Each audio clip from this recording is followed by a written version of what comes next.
evening. Could you please stand for the Pledge of Allegiance? I pledge allegiance to the flag of the United States of America and to the republic for which it stands, one nation, under God, indivisible, with liberty and justice for all. Thank you. Please be seated. Good evening. I want to welcome you to the August 15th, 2022 zoning hearing master hearing. My name is Susan Finch and I'll be presiding as the hearing officer over tonight's cases. Let me start by introducing Mr. Brian Grady. He's to my left. He is with the county's Development Services Department, and he'll introduce other staff members as well as go over any changes we have to tonight's agenda. Mr. Grady. Thank you again. For the record, Brian Grady, Hillsborough County Development Services. Before I go through the changes to the agenda and the published withdrawals and continuances, just to identify other staff that will be joining us online. For Development Services, Chris Grandel-Leonard, Sam Ball, Tim Lampkin, Michelle Heinrich, and Israel Monsanto. With our transportation staff, there'll be James Ratliff and Richard Perez and Alex Steady, and then for the County Attorney's Office, Cameron Clark and Andrea Papandreou with the Hillsborough County Planning Commission. We have one change to tonight's agenda. It's on page 8 of the agenda, item D4. The applicant is withdrawing this from the zoning hearing master process. So again, item D4 is being withdrawn. That's the only change to tonight's agenda. I will now go through the published withdrawals and continuances beginning on page 4 of the agenda. The first item is item A1, rezoning PD 22-0181. This application is being withdrawn from the zoning hearing master process. Item A2, rezoning PD 22-0207. This application is being withdrawn from the zoning hearing master process. Item A3, major mod application 22-0221. This application has been withdrawn from the zoning hearing master process. Item A4, major mod application 22-0313. This application is continued by staff to the September 19, 2022 zoning hearing master hearing.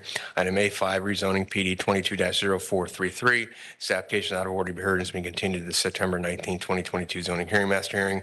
Item A6, rezoning standard 22-0453. This application is being withdrawn from the zoning hearing master process. Item A7, rezoning PD 22-0461. This application has been continued by the applicant to the September 19, 2022 zoning hearing master hearing. Item A8, rezoning PD 22-0567. This application has been continued by the applicant to the September 19, 2022 zoning hearing master hearing. Item A9, rezoning PD 22-0648. This application out of order to be heard has been continued to the September 19, 2022 zoning hearing master hearing. Item A10, major mod application 22-0671. This application out of order to be heard has been continued to the September 19, 2022 zoning hearing master hearing. Item A11, rezoning PD 22-0684. This application has been continued by the applicant to the September 19, 2022 zoning hearing master hearing. Item A12, major mod application 22-0686. This application is continued by the applicant to the September 19, 2022 zoning hearing master hearing. Item A13, rezoning PD 22-0692. This application has been continued by the applicant to the September 19, 2022 zoning hearing master hearing. Item A14, rezoning PD 22-0696. This application is out of order to be heard and has been continued to the September 19, 2022 zoning hearing master hearing. Item A15, rezoning PD 22-0853. This application is being continued by the applicant to the September 19, 2022 zoning hearing master hearing. Item A16, major mod application 22-0860. This application has been continued by the applicant to the September 19, 2022 zoning hearing master hearing. Item A17, rezoning 22-0864. This application is out of order to be heard and has been continued to the September 19, 2022 zoning hearing master hearing. Item A18, rezoning PD 22-0865. This application is being continued by the applicant to the September 19, 2022 zoning hearing master hearing. Item A19, rezoning PD 22-0866. This application will be continued by the applicant to the September 19, 2022 zoning hearing master hearing. Item A20, major mod application 22-0867. This application will be continued by the applicant to the September 19, 2022 zoning hearing master hearing. Item A21, rezoning PD 22-0877. This application has been continued by the applicant to the September 19, 2022 zoning hearing master hearing. Item A22, major minor application 22-0884. This application is out of order to be heard and has been continued to the September 19, 2022 zoning hearing master hearing. Item A23, rezoning standard 22-0927. This application has been continued by the applicant to the September 19, 2022 zoning hearing master hearing. Item A24, rezoning PD 22-0943. This application is being continued by the applicant to the September 19, 2022 zoning hearing master hearing. Item A25, rezoning standard 22-0945.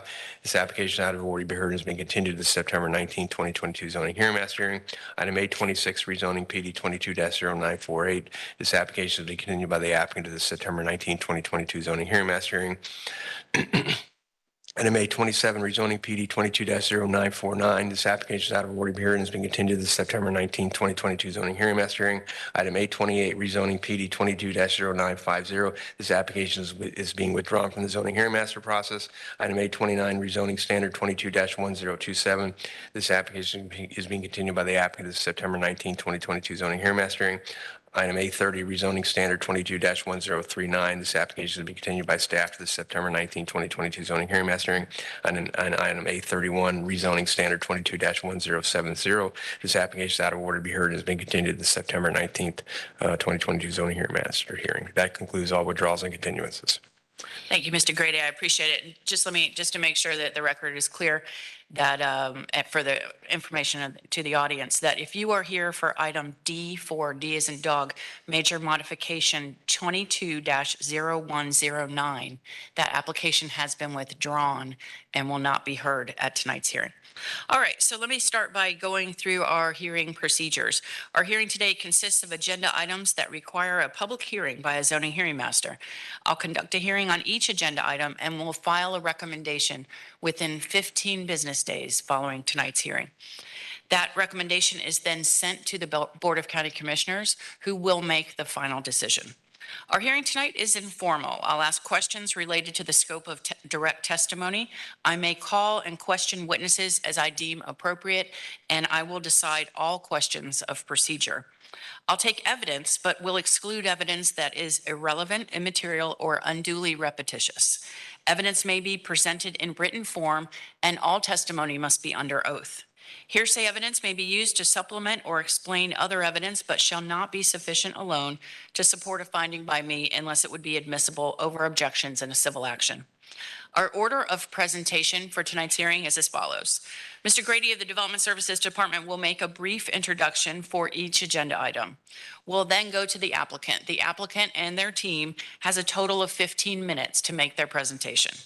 We'll then go to the Development Services Department staff planner that was assigned a case, who will present the county's findings regarding the application for a maximum of 5 minutes. Then next would be the Planning Commission. The Planning Commission will also have 5 minutes to report their findings of consistency with the county's comprehensive plan. Then we will turn to proponents, anyone who would like to speak in support of an application. Total presentation time for all proponents is 15 minutes.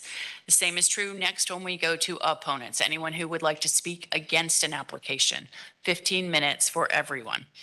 Then next, we go back to the Development Services Department, who has 5 minutes to make any comments, address any issues that came up based on tonight's testimony.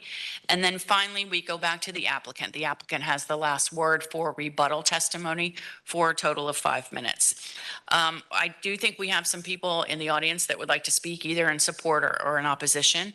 And I will tell you, if we try to hold pretty true to that 15-minute maximum for each side of the spectrum. So you can either appoint a spokesperson and allot your time that way, or if everyone would like to speak, what I will do is ask for a show of hands, both in the room and online. We have people online that will also want to participate, and I will count and divide that 15 minutes up as equally as I can.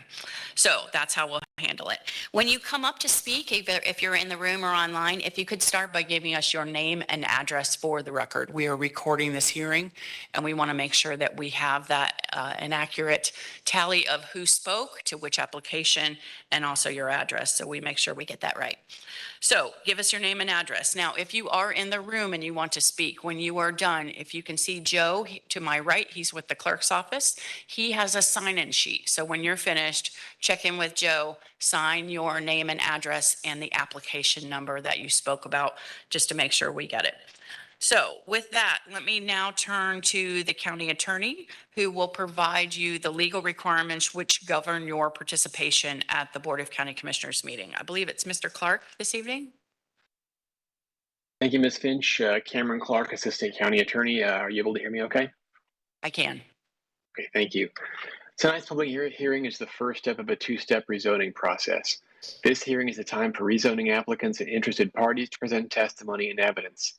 Any evidence presented tonight will become the complete factual record of each application, and no additional evidence can be introduced after the closing of each application.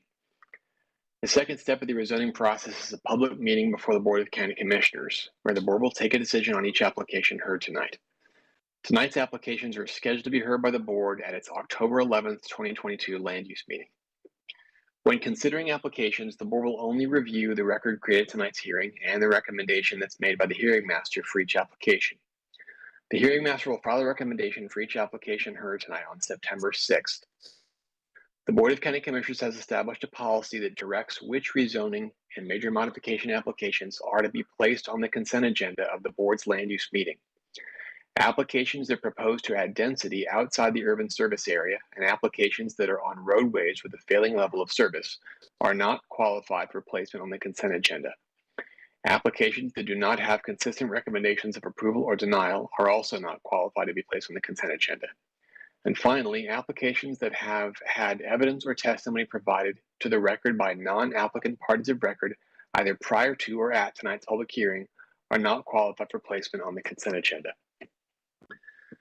The board shall allow public testimony by parties of record at its meeting to consider the hearing master's recommendation for any item on the regular agenda.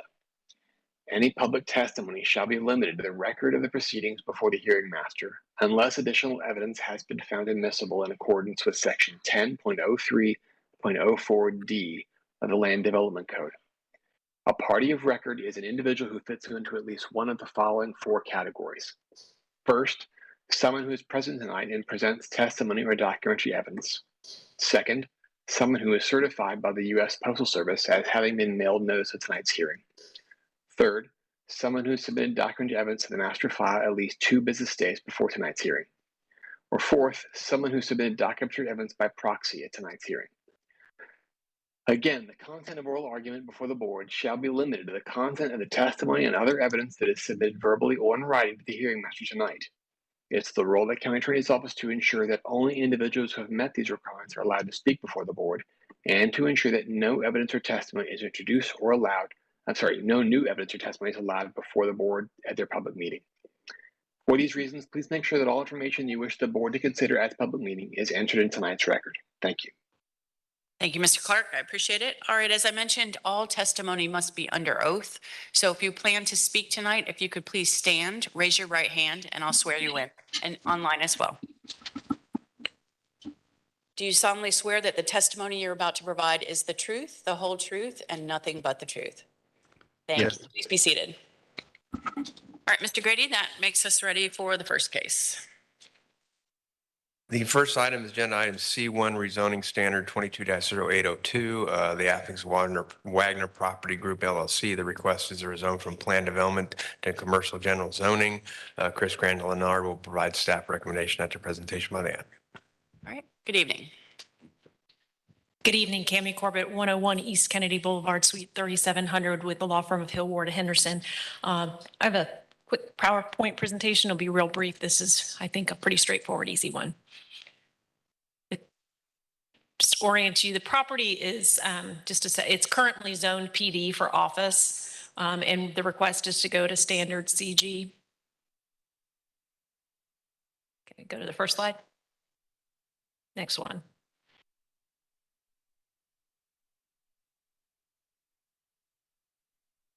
Next one, please. There you go. That's the surrounding area. It's Dale Mabry and Ehrlich or Bierce. It's that southwestern corner. You can see in the larger area, it's all along Dale Mabry corridor where there's commercial uses. It's all OC20 through there. Next slide.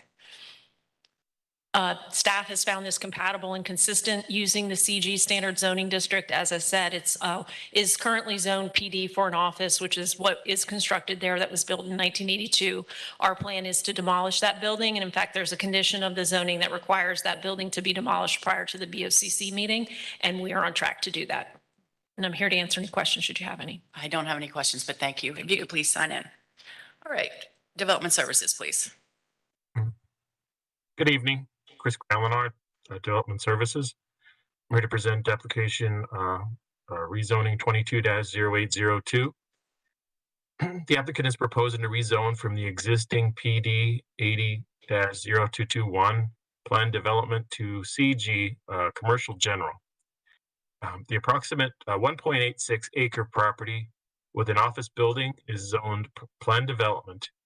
The subject parcel is located at 14802 North Dale Mabry Highway. The applicant proposes to replace the current office building with commercial infill redevelopment. The area consists of commercial and multifamily residential. The subject parcel is directly adjacent to commercial to the west, zone PD, and a wet zone area to the south, also zone PD. The property is located in the urban service area. To the north across Ehrlich Road is commercial zone PD. To the east across Northdale Mabry Highway is commercial, more commercial zoned PD. The subject property is designated Office Commercial 20 on the future land use map.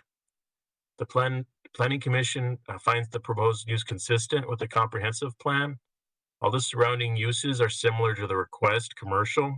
Also, the subject parcel is located on Northdale Mabry Highway, a principal arterial conducive to high levels of commercial traffic. Therefore, the rezoning of the subject parcel from PD 80-0221 to CG commercial would be consistent with the existing zoning pattern of the area. The applicant will submit for a demolition permit and plans to have the existing structure demolished prior to the Board of County Commissioners land use meeting of October 11th, 2022. This avoids the current structures from potentially being non-conforming in the commercial general zoning district if approved. Based on the Office Commercial 20 future land use classification, the surrounding zoning and development pattern, and the proposed uses for the commercial general zoning district, staff finds the request approvable. That concludes my staff report for rezoning 22-0802. I'll be glad to answer any questions you may have. No questions at this time, but thank you for that presentation. Planning Commission, please. Good evening, Andrea Papandrew, Planning Commission staff. Subject property is within the Office Commercial 20 future land use category. It is within the urban service area and the Greater Carrollwood Northdale Community Plan. The site is surrounded by Office Commercial 20 on all sides. Both sides of Dale Mabry Highway along this corridor are designated as OC 20 and contain light commercial uses. The intent of the Office Commercial 20 future land use category is to recognize existing commercial and office centers and provide for future development opportunities. New retail development should be part of a mixed-use development or be clustered at the intersections of major roadways. Retail uses should be discouraged outside of these nodes. The proposed commercial general zoning district meets the intent of the Office Commercial 20 future land use category. The subject site is in the urban service area where, according to Objective 1 of the future land use element, 80% of the county's growth is to be directed. Policy 1.4 requires all new developments to be compatible with the surrounding area, noting that compatibility does not mean the same as, rather it refers to the sensitivity of development proposals in maintaining the character of existing development.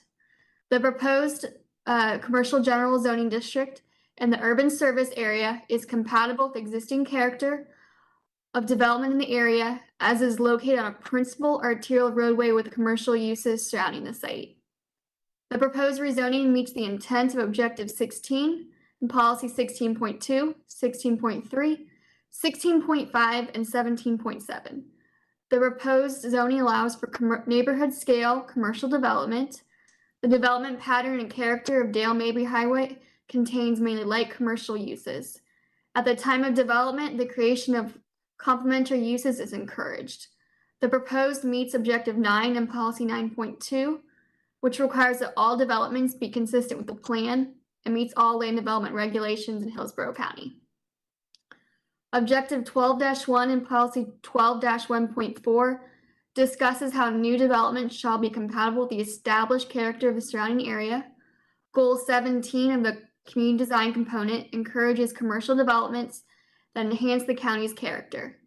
Objective 17-1 and Policy 17.1-4 seek to facilitate patterns of development that are organized and purposeful. The site is developed in accordance with the community design component. Subject site meets the intent of the Greater Carrollwood Northdale Community Plan. Goal 1 of the plan desires to establish sustainable community activity centers, allow citizens to live, work, and play all within walking distance, with a strategy of prioritizing the area near this intersection. The CG zoning district will allow for neighborhood serving commercial uses that meets the intent of this goal. Based upon the above considerations, Planning Commission staff finds the proposed rezoning consistent with the Future of Hillsborough Comprehensive Plan for unincorporated Hillsborough County. Thank you. Thank you. I appreciate it. All right, we'll call for anyone that would like to speak in support. Anyone in favor, either in the room or online? Seeing no one. Anyone in opposition to this request? Seeing no one. All right. Development Services, anything else before we conclude? Nothing further. Ms. Corbett, anything? Okay. All right, then we'll close rezoning 22-0802 and go to the next case. The next item is agenda item C2, rezoning standard 22-0944. The applicant's PFRH Lutz Office LLC. The request is rezoned from ASC1 to Business Professional Office with restrictions. Chris Grandillard will provide staff recommendation after presentation by the applicant. All right. Good evening. Thank you, Madam Hearing Officer and staff. Jim Porter. I'm with the Ackerman Law Firm 401 East Jackson Street in Tampa, representing the applicant tonight. We do have opposition, so I'm going to make my, and I've talked to them. I understand their issues, and you'll hear what they have to say, and I'll address them in rebuttal. I want to spend a moment orienting you, though, if I could. Okay.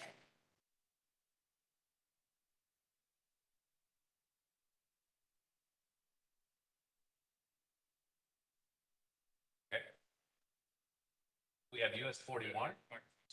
Oh, Ms. Porter, you could just press the button with the person on it. There you go.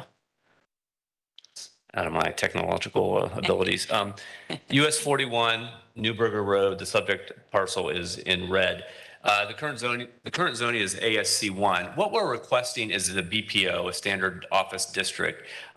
This was actually supposed to be heard last month, but staff and the Planning Commission staff had some concerns about the compatibility of the request with the surrounding area and also with the Lutz community plan. So we asked for a continuance to work with staff.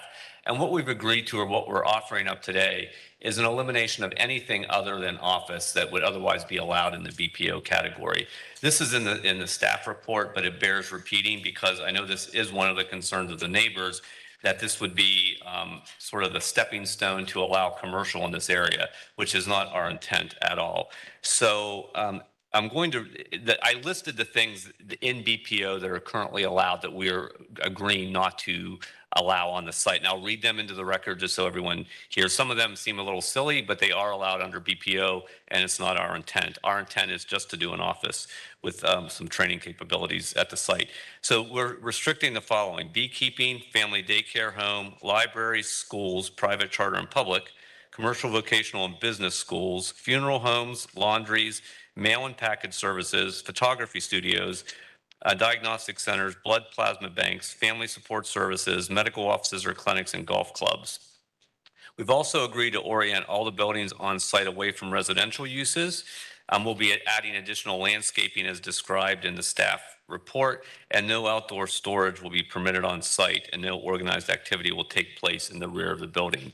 So we're asking for the ability to develop the site with an office. It is, Planning Commission has found that it meets the waiver criteria for waiving the locational criteria for the Lutz community plan. By allowing this project to go forward, we would be prohibiting any commercial.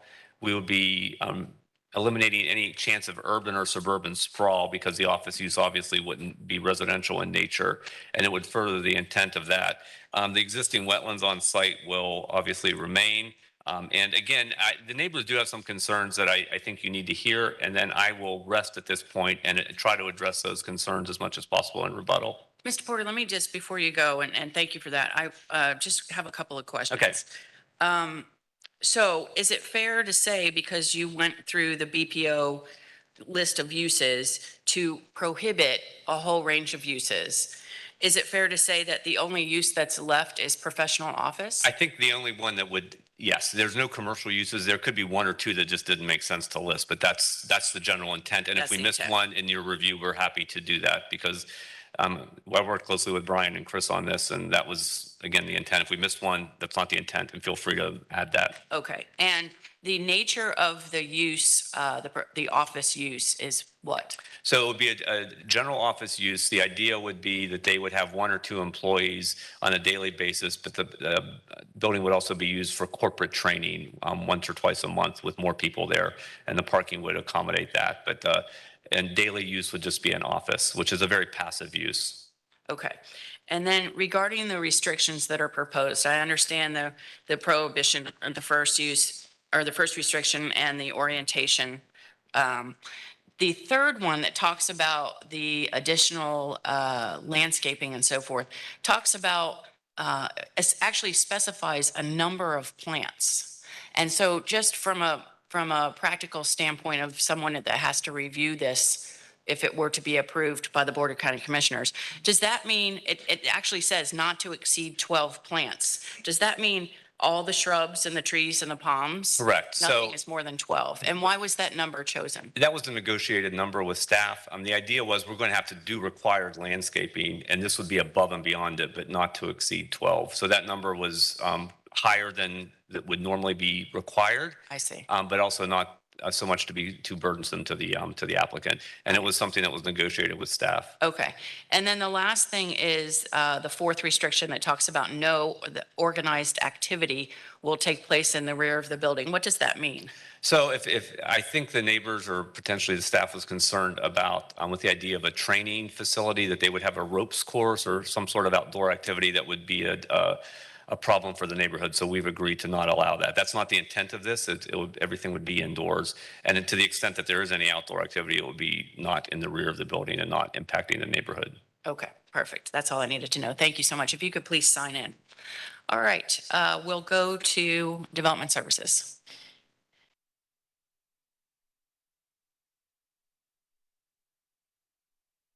Good evening, Chris Gralinar, Development Services. I'm going to present application rezoning 22-0944.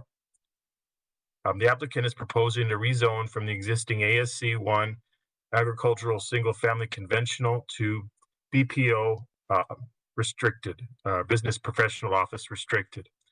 The approximate 6.93 acre property is comprised of 4 parcels that are zoned ASC 1. The subject property is located at the northeast corner of North US Highway 41 and Newburger Road.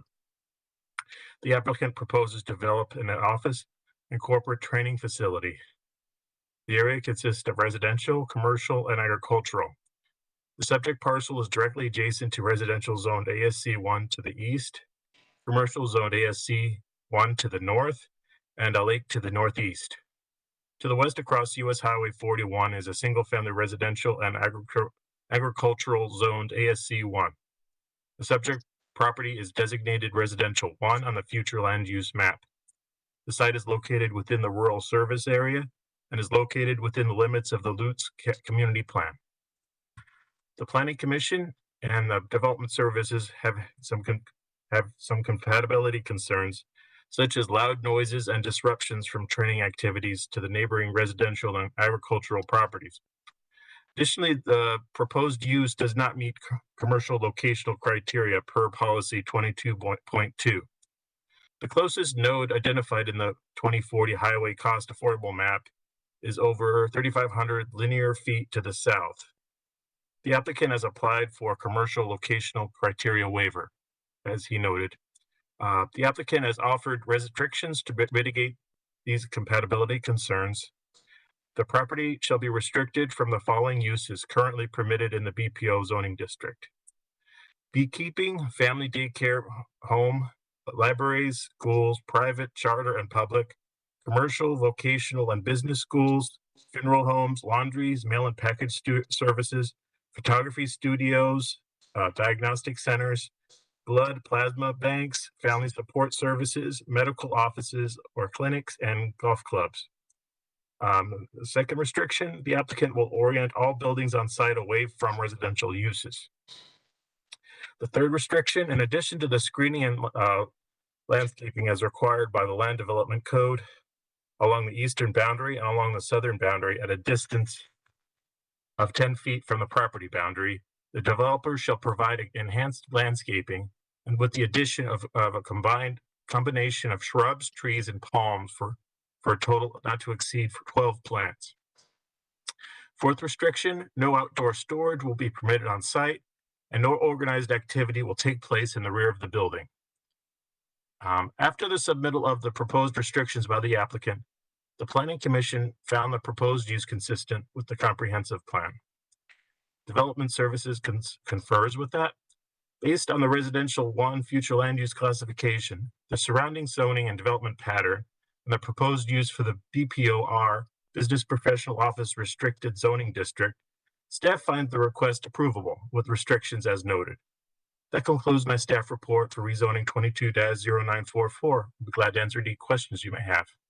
No questions at this time, but thank you. Planning Commission. Good evening, Andrea Pappendrew, Planning Commission staff.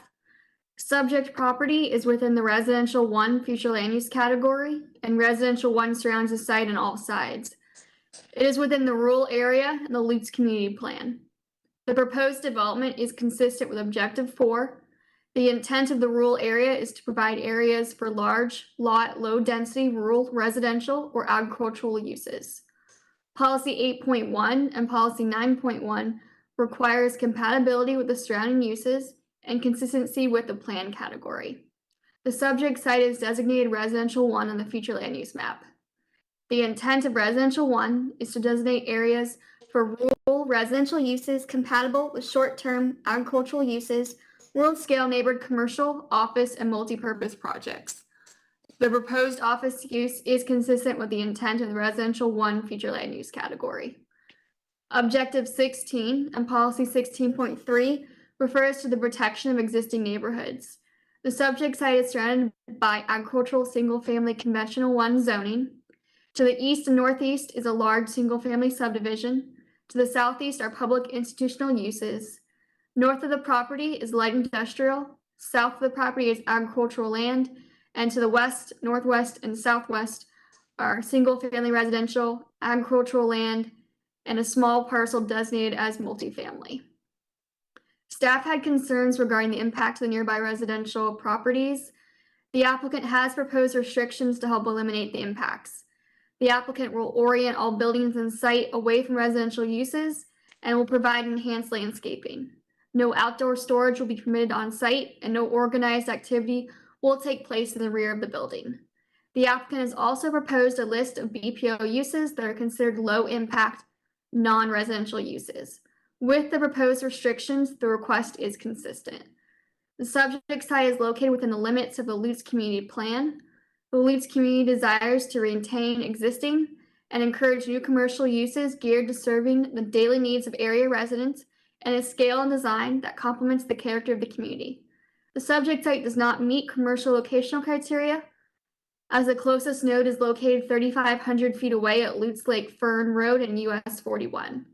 Though Newburger Road is not a roadway listed on the 2040 cost affordable map, it is listed in the Lutz community plan where commercial development is desired.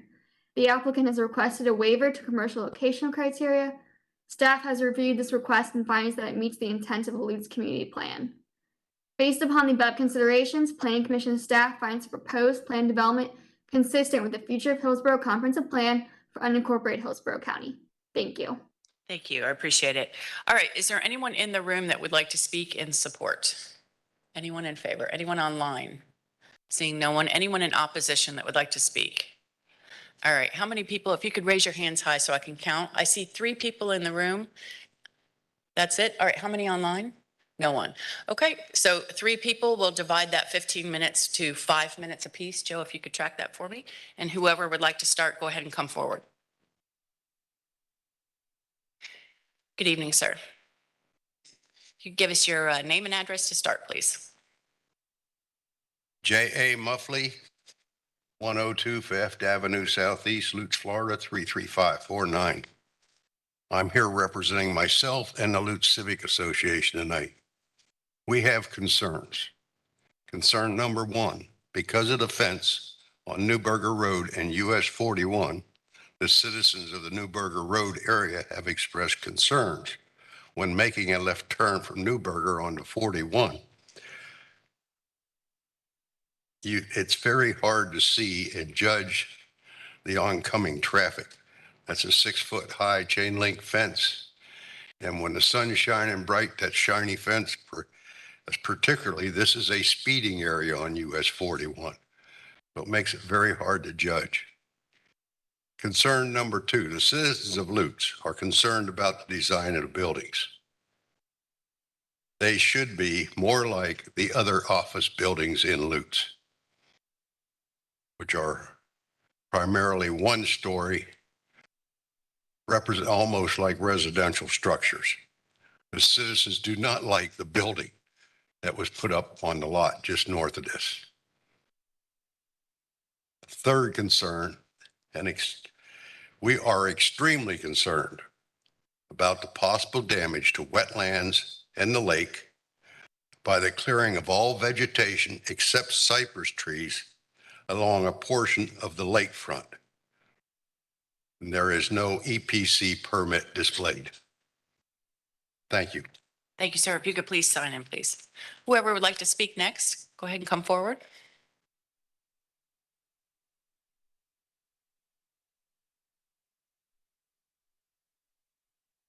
Good evening.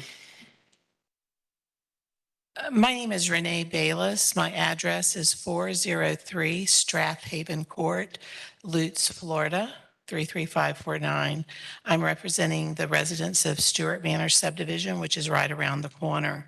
A lot of our opposition was already covered, but we just want to reiterate, it is a rural area. We are concerned about the lighting that may come at night because he does have the fence that is so high. We assume he will have lighting. We want it not to affect the communities around it. We're also concerned with the traffic on Newburger Road. It is a 2-lane road with many residents who in the morning and afternoon go and come. We are in between 2 major 2-lane roads that have lights there. And recently, I would say in the past 2 years, there was a church constructed on Newburger Road on Sundays and Wednesdays when they are exiting their service. There is a backup on Newburger Road. As the gentleman before me stated, it's already a dangerous intersection. When we pull out, we do not have a light. We have traffic on Highway 41 at high speeds. So even before the construction of the fence, it was a dangerous area. A lot of times people would pull out into the center, which was also dangerous. Now, as he said, with the fence there, you can see through the fence until you get to the stop sign.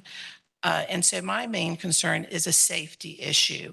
I contacted various businesses or government agencies, I should say, when the fence first went up, and the DOT, I was always directed to them. The fence, I would tell them you would pull up to the stop sign and you could not see the northbound traffic. You would pull up into the crosswalk, look toward the south bound traffic, and it is blocked by a utility pole. So then you would have to nose out into Highway 41.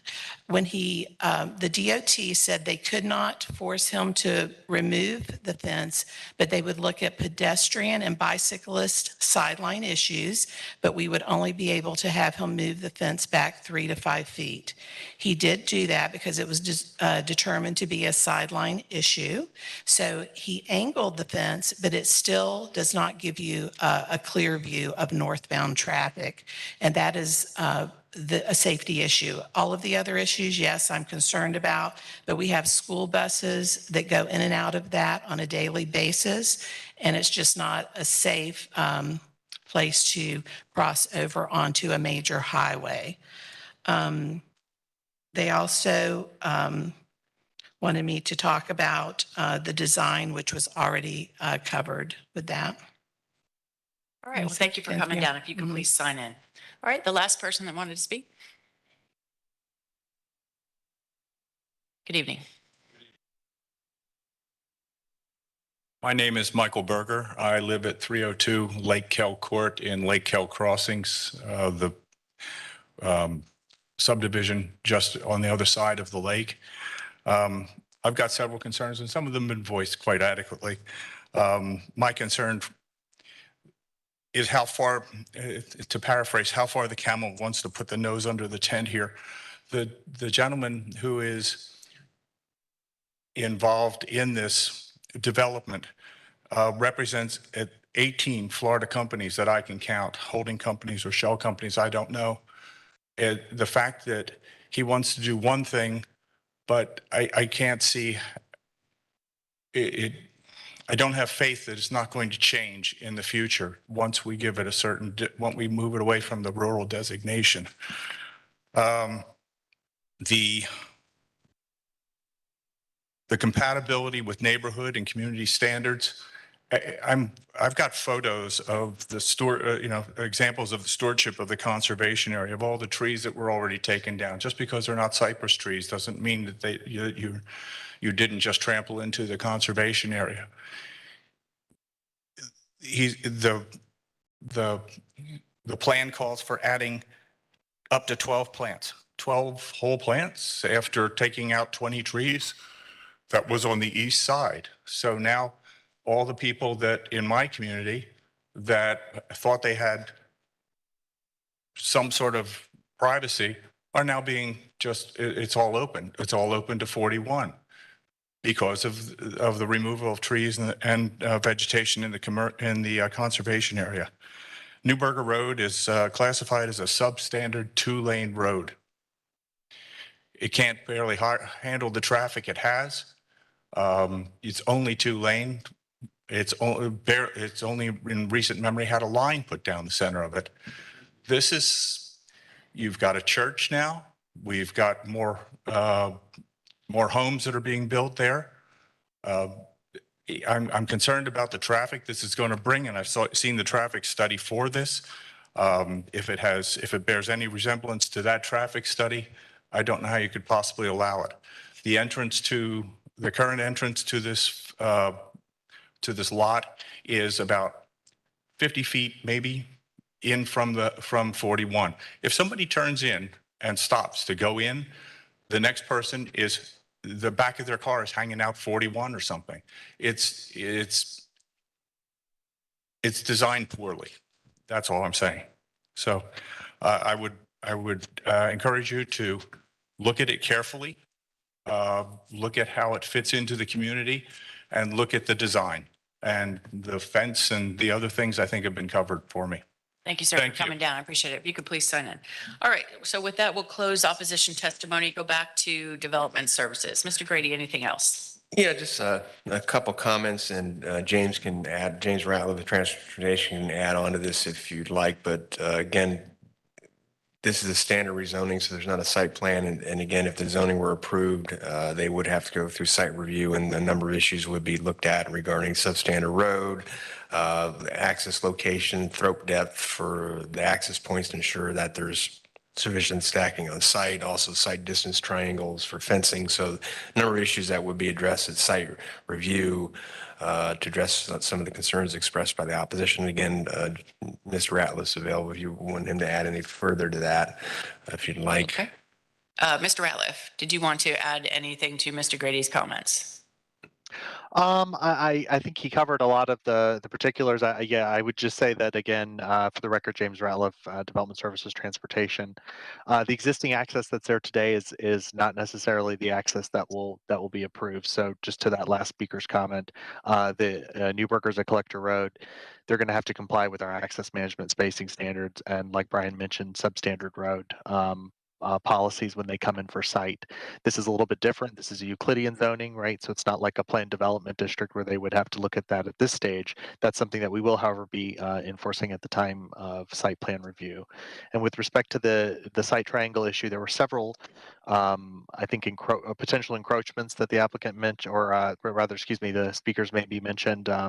One was a fence, and others were maybe some utility poles that might be within that site distance area. Again, I would encourage them to work with FDOT on those issues, and certainly when the applicant comes in through site permitting, we're going to be taking a look at those issues as well in conjunction with FDOT to make sure that any the new development on the site does not violate those. To the extent that there maybe is an existing power pole that's not in the applicant's control, that again, that's not something that's specifically tied to this developer. If that's an existing issue, I would encourage those citizens to reach out to FDOT so that they can work in conjunction with whoever that utility pole owner is to take a look at that issue and get that solved independently, regardless, of whether or not this development moves forward. All right. Thank you for those comments. I really appreciate it. And just one more comment. This is within the Lutz and subject to the Lutz Rural Community Development Standards within the code, which do have design requirements regarding the building. So I just want to put that in the record. Thank you. And there are no waivers No, they cannot. requested They cannot seek any relief from that through this process. through that Euclidean zoning process. Understood. Okay. Thank you. All right, Mr. Porter, we'll go back to you. You have 5 minutes for a rebuttal. Thank you, Madam Hearing Officer. I appreciate the neighbors coming out and sharing their concerns. As I said, I talked to them before the hearing, and I understand their frustration with some of the existing conditions. But I want to emphasize those are existing conditions. The fence is a big issue for them. I'm told by my clients, temporary fence that with this project as approved, appropriate fencing will be put up and that will be taken down. Nevertheless, I understand it exists and they're frustrated about it, but it is an existing condition. And a lot of their concerns have to do with what's there now. And the purpose of tonight's hearing, as you know, is to consider the request to allow an office use on the site. So I'd ask you to focus in your report on not necessarily conditions that are there that have nothing to do with the rezoning, but really going forward, whether this is an appropriate use. We want to rely heavily on both the Planning Commission's report and the staff recommendation of approval and the Planning Commission's report and recommendation of consistency with the plan. And I think the elements that they cite in their report really go to the heart of the matter.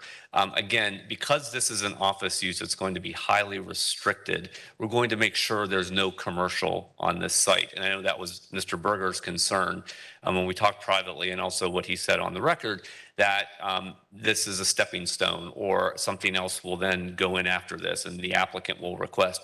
Well, as you know, that would require a public hearing. And I think it highly unlikely, given the Lutz community plan and the comprehensive plan, that any kind of commercial would be allowed north of Newburger Road. Nevertheless, if someone did request that, including my property owner, they would have to go through a process, and it couldn't be done in the dark of night. It would have to be done in a public process.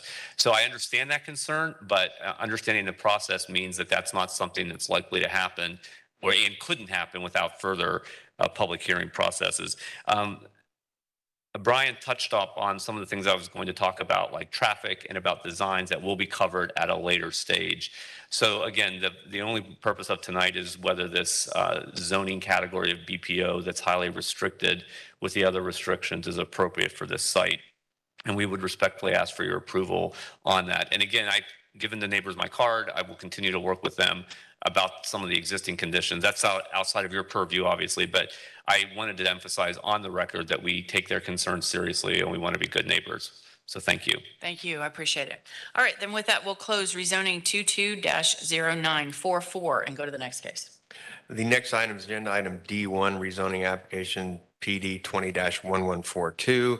The applicant is Rigoberto Reyes Jr. The request is rezoned from RC6 mobile home overlay and AR to planned development. Michelle Heinrich will provide staff recommendation after presentation by the applicant. Good evening. Good evening, Madam Zoning Hearing Master. My name is Tu Mai of HT Mai Inc. Address is 14031 North Del Mabry Highway, Tampa, Florida 33618. I'm here representing the applicant. At the June ZHM hearing, this petition was continued because there was a county right-of-way that runs east and west between the 4 subject parcels. For the record, we're okay with you presiding over this case. Upon research, it was determined that the real estate division found that the 30-foot right-of-way has not been vacated. Therefore, the applicant has elected to remove the 1.83 acres parcel located on Chatham Road from the petition. Total land is now 14.53 acres. The applicant is requesting to rezone to allow for a commercial operation consisting of truck parking, equipment and landscaping, open storage, firewood assembly, and a security and manager's office. The subject property is located 700 feet southwest of South 70th Street and Chatham Road intersection. The applicant is requesting to rezone 3 parcels from RSC 6 mobile home overlay and AR to PD without the pallet making production from the proposed uses. The main proposed access point remains on South 66th Street, along with the proposed emergency access on South 70th Street. All the intended uses will be mitigated by the 30-foot wide buffer with type C screening on all the boundaries. In addition, the applicant has agreed to the amended hours of operation, which includes trucks entering and exiting the site. Lastly, the TICO easement provides a large area of open space along the southern property boundary to mitigate impacts to the residential parcels to the south. We believe the proposed petition demonstrates a compatibility with the development pattern along the portion of South 66th Street that intensifies west of the site with heavy and light industrial uses. We received more than 60 letters of support, which we have submitted into the record. 2 administrative variances were requested, and the county engineer has found both AV requests approvable. Development Services finds the petition approvable with conditions. We concur with staff's conditions of approval. Planning Commission finds the petition consistent. Therefore, we respectfully request your recommendation of approval. Thank you. Ms. Bai, let me just ask you one quick question. What is the current use of the property? What are they doing right now? Right now, it's a landscaping operation, and that's basically it. There is a little bit of truck parking for his landscaping business, but there's nothing else. The parcel to the south is currently vacant.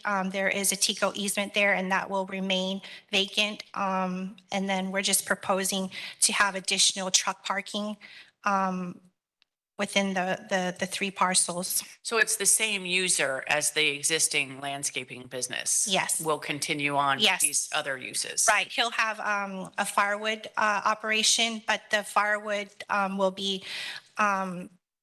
be transported into the property, and he'll just assemble it onto the pallets and then distribute it to the customers. So there's no kind of cutting or anything like that, machinery. Okay, all right, thank you so much. Thank If you could please sign in with the clerk's office. All right, Development Services.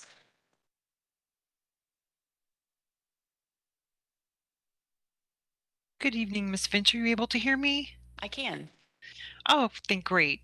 This is Michelle Heinrich, Development Services, and the applicant pretty much gave a very good detailed review of the request. So I'll try to keep my comments brief. As you heard, this application has been modified since it was opened at the June 13th ZHM hearing.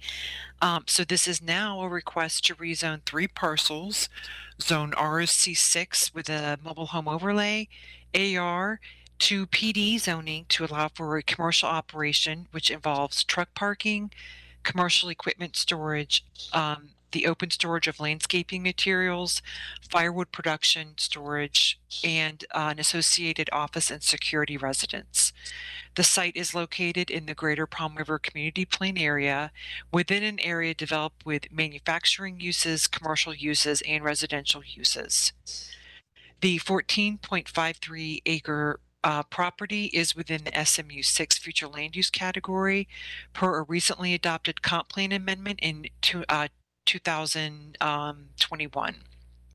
Staff's review of the adjacent zonings found that the site is bordered on the north by agricultural and PD zoning, which is developed with single-family residential, office, and open storage uses. Property to the east is used for residential and open storage uses as well. Property to the west is Zone M and used for light industrial. Lastly, property to the south is Zone RSC6 and developed with single-family homes. Our review of the applicant's site plan found that the project was meeting or exceeding land development code regulations. Uses are internalized within the site with a 20-foot setback along the north, in addition to the 30-foot buffer, creating a 50-foot setback from the property line. Use areas are separated from the southern parcels by a 195-foot wide, 5.16 acre open space tract. The required 30-foot wide buffer with type C screening, which does include a masonry wall, is provided along all PD boundaries. Access is limited to only the western boundary. We're adjacent to M zoning on the other side of 66th Street. Additionally, the applicant agreed to limit any storage piles to a maximum height of 40 feet, which is less than the maximum height permitted in commercial zoning districts. The applicant was also agreeable to hours of operation and the restriction of any retail sales on the site relating to the stored landscaping materials and firewood. Planning Commission staff has, I believe, still found the request to be inconsistent with the comprehensive plan. However, Development Services does recommend approval subject to proposed conditions. This is based upon the project meeting or exceeding the LDC regulations, which address compatibility, the nature of the uses found within the general and immediate area, the applicant's offering of hours of operation, and the anticipated low intensity, which will primarily be storage of the site. That concludes my report, and I'm happy to answer any questions you have. Just one question to clarify that point, Ms. Heinrich. I see in the staff report, the bottom of the first page where it lists the Planning Commission recommendation and Development Services, both show Development Services approvable, the Planning Commission consistent, and their report listed as consistent. But the only place it, and we can certainly talk to the Planning Commission next, but just for the staff report clarification, right after your recommendation, section 5.2, there's a sentence that says the Planning Commission staff has found it inconsistent. So is it your belief that they are not supporting it? Yes, I have not been advised that they revised. They originally did not find it consistent. So the front page of my staff report should have said for Planning Commission findings inconsistent. And the applicant did, as you heard from her and myself, make some changes due to a right-of-way being found to be in the area. We did alert the reviewer, the Planning Commission, of those changes. However, I do not believe that changed any of their findings. Okay, well, we'll take it up with them. So thank you for that, and we'll get to the bottom of it. All right, Planning Commission. Andrea Papandrew, Planning Commission staff. Before I read my finding, we do have this as consistent. And I'll go ahead and read that finding into the record. Okay, so you are recommending it, that it is, or finding that it is consistent with the comprehensive plan? Yes, the latest staff report has it as consistent with the comprehensive plan. Okay, go ahead. Okay. Subject property is within the suburban mixed use 6 future land use category. It is within the urban service area and the Greater Palm River Community Plan. Surrounding future land use designations include residential 6 to the southeast and northeast. To the west is designated light industrial and developed with heavy industrial uses. The abutting parcel to the north is designated suburban mixed use 6 and was approved for a contractor's office with open storage and manufacturing uses. The western portion of the site is in the coastal high hazard area. The suburban mixed use 6 allows for consideration of residential, suburban scale neighborhood commercial, office uses, research corporate park uses, light industrial, multi-purpose, and clustered residential or mixed-use projects. The maximum FAR is a 0.50 for light industrial uses. The proposed intensity is well below the maximum permitted and meets the intent of Objective 8 and Policy 8.2 of the future land use element. Subject property is in a unique area that contains a mixture of residential and intensive non-residential future land use classifications. The development pattern along this portion of 66th Street intensifies west of the site with heavy and light industrial uses. Single-family residential uses are scattered east, north, and south of the site. According to Policy 1.4, compatibility is defined as the characteristics of different uses or activities or design which allow them to be located near or adjacent to each other in harmony. Compatibility does not mean the same as, rather it refers to the sensitivity of development proposals in maintaining the character of existing development. The applicant is mitigating impacts to the adjacent residential by providing buffering and screening as per the Land Development Code. Additionally, the TICO easement provides a large area of open space along the southern boundary to mitigate impacts to the residential to the south, consistent with policy direction.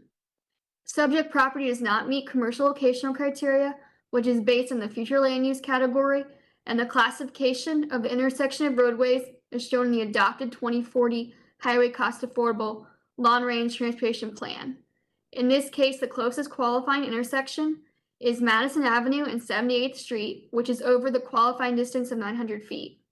The applicant has requested a waiver stating the requested use is an infill project that is not requesting the full intensity, and the proposed uses are compatible to uses west and north of the proposed site.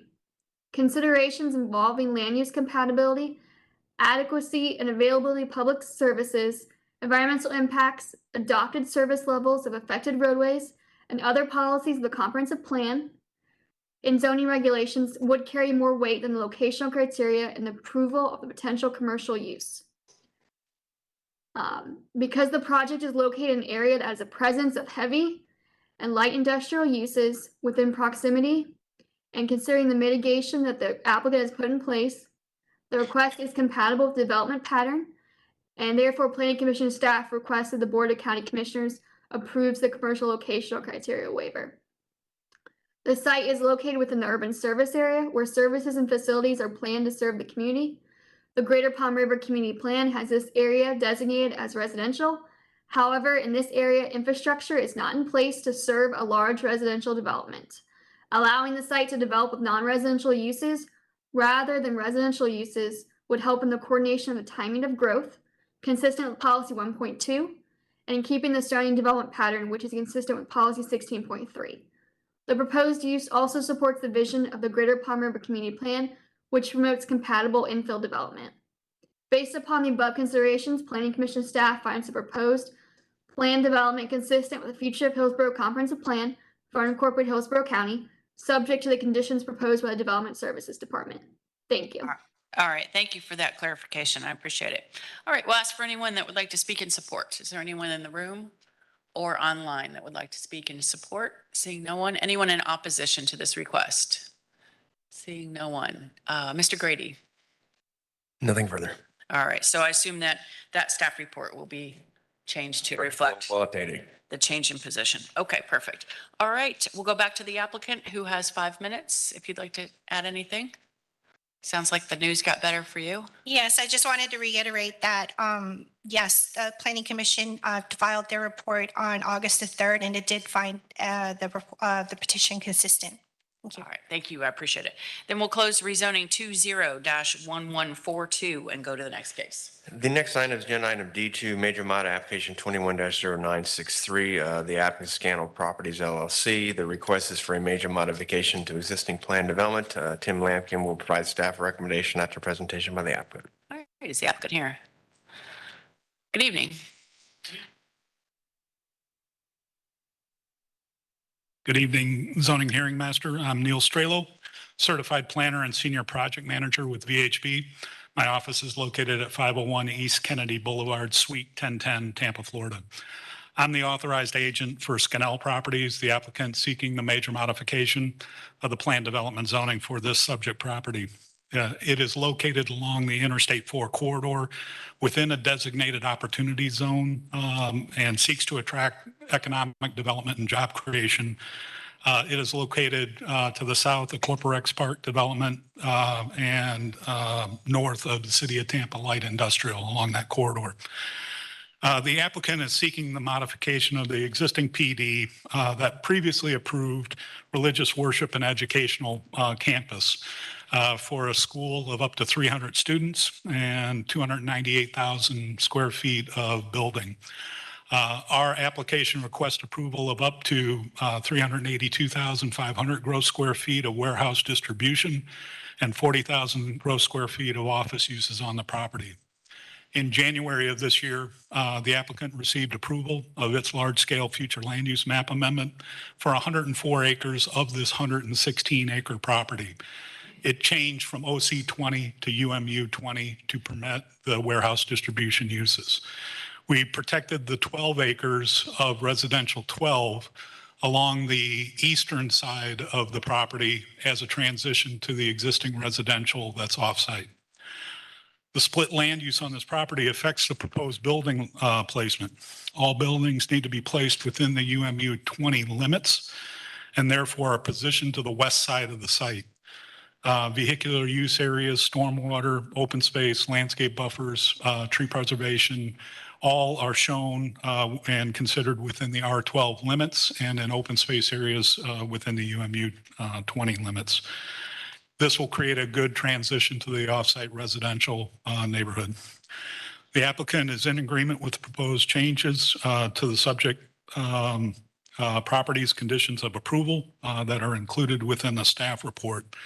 We would like to note that the proposed warehouse distribution and office uses reduces the total number of trips previously approved within the existing worship and school program, and that the applicant is agreeing to make offsite improvements to 62nd Street and Columbus Drive as stipulated in the conditions. There are wetlands on the property, and EPC has recently accepted the surveyed wetland lines. We are waiting on their final determination of proposed impacts.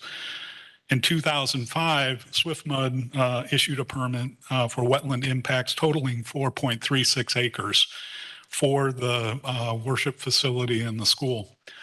Mitigation was proposed offsite through wetland impact credit purchase, but that permit expired and the site was never developed. This application has larger buildings, more rectangular in shape, and that footprint increases the wetland impact by 1.3 acres. We have investigated alternative layouts and provided response information to EPC supporting the industry standards and market conditions affecting this project.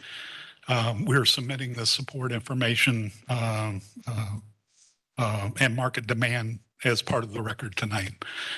Staff has found this consistent and approvable, and we respectfully ask for your concurrence. So just a quick question. So that previous EPC wetland impact approval was approved but never done because Correct. the building was never built. Correct. Understood. Okay. Yep. It was given it as an order of magnitude between the church and this warehouse distribution use. Okay. Understood. Thank you so much. If you could please sign in with the clerk's office. Development Services. Good evening, Tim Lampkin, Development Services. The applicant is seeking a major modification to the existing planned development, PD 05-1916, as modified by PRS 12-0330. The applicant is requesting to change the land use from a religious institution and private school encompassing a total 298,600 square feet to 382,500 square feet of warehouse distribution with 40,000 square feet of office. The subject property is located within 116 acres on the south side of Interstate 4 and north of East Columbus Drive. The site is located within the urban service area and located within the limits of the East Lake Orient Park Community Planning Area. In the general vicinity, the site is surrounded by PD zoning, residential, single-family conventional, duplex conventional and commercial and intensive commercial zoning. The proposed warehouse distribution and office uses are consistent with the surrounding uses, including vacant residential, the Centrex DRI development to the east of the subject property, with PD 84-0177 located to the west and approved for 293,000 square feet office, a 250-foot room hotel, and a 520,000 square feet of office uses and additional retail. The project proposes 3 buildings that are shown on the general development plan, with building number 1 comprising 204,000 square feet, building number 2 comprising 178,500 square feet, and building number 3 comprising 40,000 square feet of office space. The applicant is proposing a 75-foot landscape buffer along the east side of the property. Additionally, there are 3 retention ponds located immediately west of the buffer area, creating a significant separation from the residential property located to the east of the subject site. To the southwest and north is extensive wetland area between the site and adjacent properties. The application does not request any variations to the land development code, and the site will comply with and conform to all applicable policies and regulations, including but not limited to the Hillsborough County Land Development Code. The Planning Commission has reviewed the proposed development relative to policy 19.1 specifically, which requires properties 10 acres or greater in the UMU 20 to have 2 land uses, and it's been found to meet the intent of the mixed use policies with the 40,000 square foot of office space, which comprises 10% of the primary use. The proposed project with the proposed development standards, existing scale, and restrictions is found to be compatible with nearby development patterns. Based upon the above, staff finds the request approvable, and that concludes my presentation unless there are any questions. No questions, but thank you so much for that. Planning Commission. Good evening, Andrea Papandrew, Planning Commission staff. Subject property is within the urban mixed use 20 future land use category and the residential 12 future land use category. It is within the urban service area and the East Lake Orient Park Community Plan.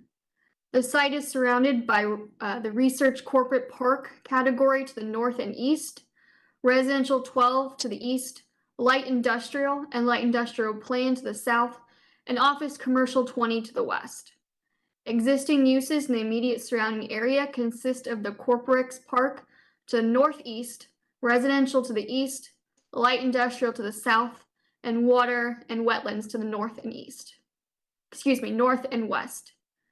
Subject site is in the urban service area where, according to Objective 1 of the future land use element, 80% of the county's growth is to be directed. Policy 1.4 requires all new development to be compatible with the surrounding area, noting that compatibility does not mean the same as, rather it refers to the sensitivity of development proposals in maintaining the character of existing development. The proposed warehouse distribution and office uses in the urban service area is compatible with the existing character of development in the area and is located adjacent to a principal arterial roadway with a corporate park and light industrial uses. The proposed rezoning meets the intent of Objective 16 and its neighborhood protection policies. The proposed warehouse distribution and office uses are consistent with the surrounding uses and the typical uses that are intended for the urban mixed use 20 future land use category. The urban mixed use 20 category allows for a maximum of 1.0 FAR, and the request is up to a 0.13 FAR due to sensitivity of the wetlands on site and the residential uses to the east. The request does not include any waivers to setbacks or buffers, and the proposed stormwater ponds in the southeastern portion of the site serve as a buffer from the residential uses to the east. There are approximately 70.58 acres of wetlands present on the property, which is over the 25% threshold outlined in policy 13.3. The proposed 422,500 square feet of building area is under the maximum permitted and is consistent with policy 13.3. Given that there is a separate approval process for wetland impacts with the Environmental Protection Commission and they currently do not object, Planning Commission staff finds this request consistent with Objective 13 and associated policies in the future land use element, and Objective 3.5 and associated policies in the environmental and sustainability element. According to Policy 19.1, properties 10 acres or greater in the urban mixed use 20 are required to have 2 land uses. The 40,000 square feet of office proposed is over the 10% requirement and meets the intent of the mixed use policies. Subject site meets the intent of the East Lake Orient Park Community Plan. Plan desires to provide opportunities for business growth and jobs, which the proposed use intends. Based upon the above considerations, Planning Commission staff finds the proposed major modification consistent with the future of Hillsborough Comprehensive Plan for unincorporated Hillsborough County, subject to the conditions proposed by the Development Services Department. Thank you. Thank you. I appreciate it. Is there anyone in the room or online that would like to speak in support? Seeing no one. Anyone in opposition to this request? No one. All right. Mr. Grady, anything else? Nothing further. All right. Mr. Strelo, you can have the last word. All right. Thank you. I appreciate it. We'll close major modification 21-0963 and go to the next case. The next item is agenda item D3, rezoning PD 21-1321. The applicant is Juan C. Montesino. The request is a return from AS1 to a planned development. Tanya Chapello will provide staff recommendation after presentation by the applicant. Good evening. Good evening again. My name is Tumai, HTMI Inc., 14031 North Del Mabry Highway, Tampa, Florida, 33618. I'm here representing the applicant.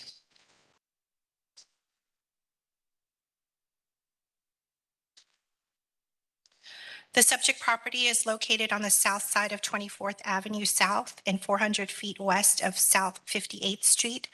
The applicant is seeking to rezone from ASC1 to PD. Total land is 2.93 acres with a future land use of SMU6. His intent is to rezone to PD to allow for open storage, truck parking, and a 2,500 square feet building for his small trucking business.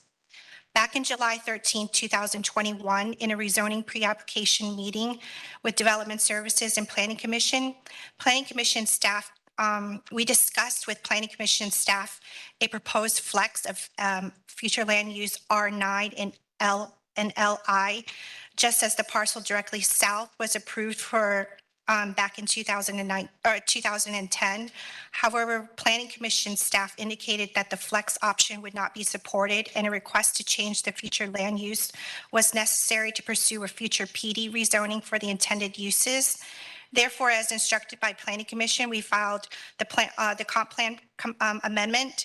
HC CPA 21-09 was adopted on December 9th, 2021 through Ordinance 21-43 to change the future land use of R9 to SMU6. Currently, to the north of the property, the future land use is R9 and LI.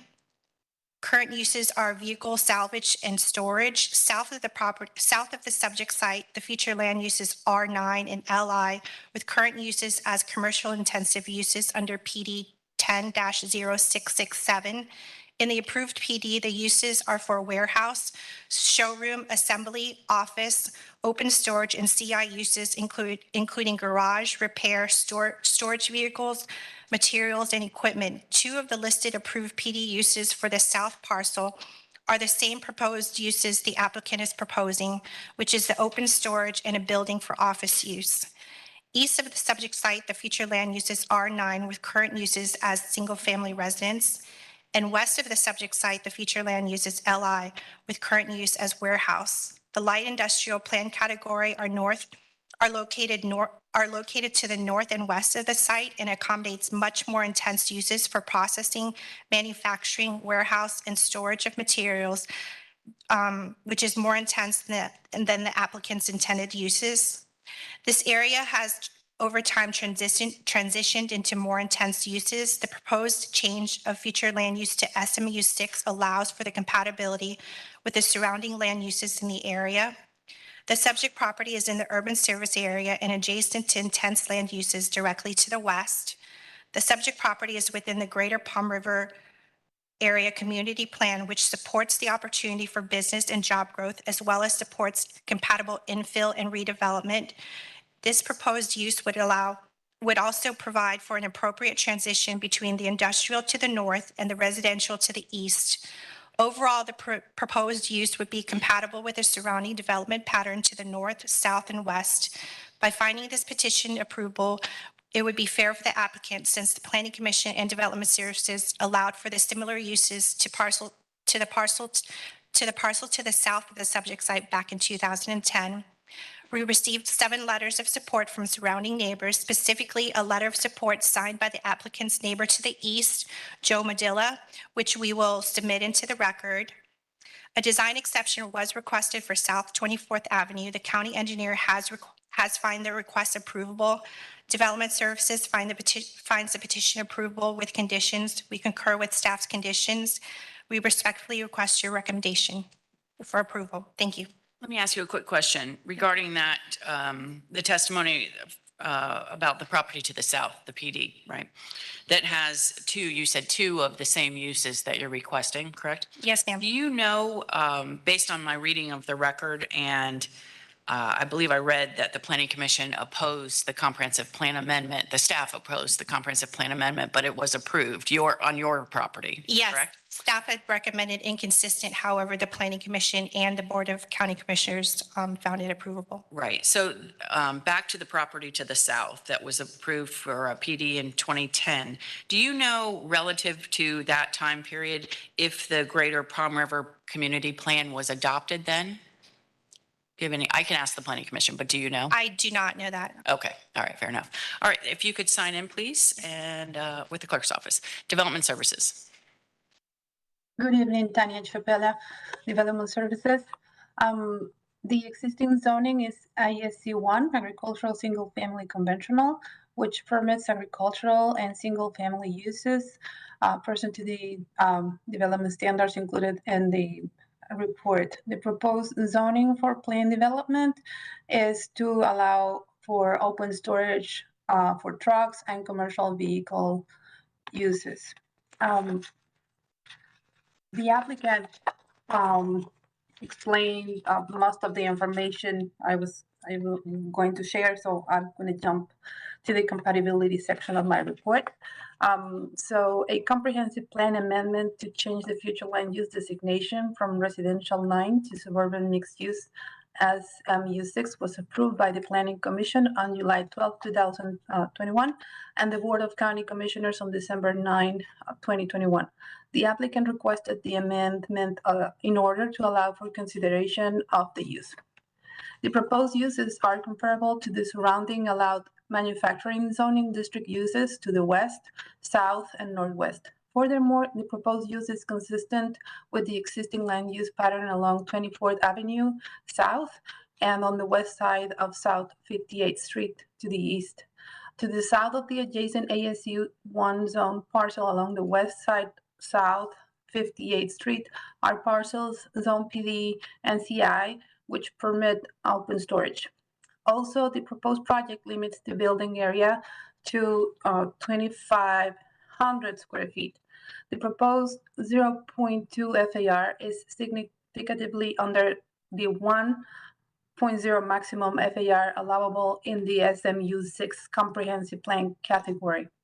Buffering and screening in accordance with the Land Development Code will be provided along the eastern boundary adjacent to the ASC 1 zone residential parcel consisting of a 30-foot buffer with 6-foot wall and 10-foot trees planted on 20-foot centers. The proposed 6-foot fence along the northern boundary will provide screening along the 24th Avenue South that is otherwise not currently provided by the other commercial industrial uses to the west.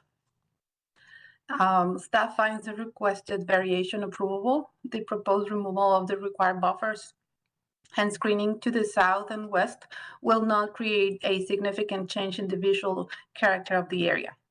Furthermore, the planned development to the south is required to provide a 6-foot fence along the common property boundary when developed.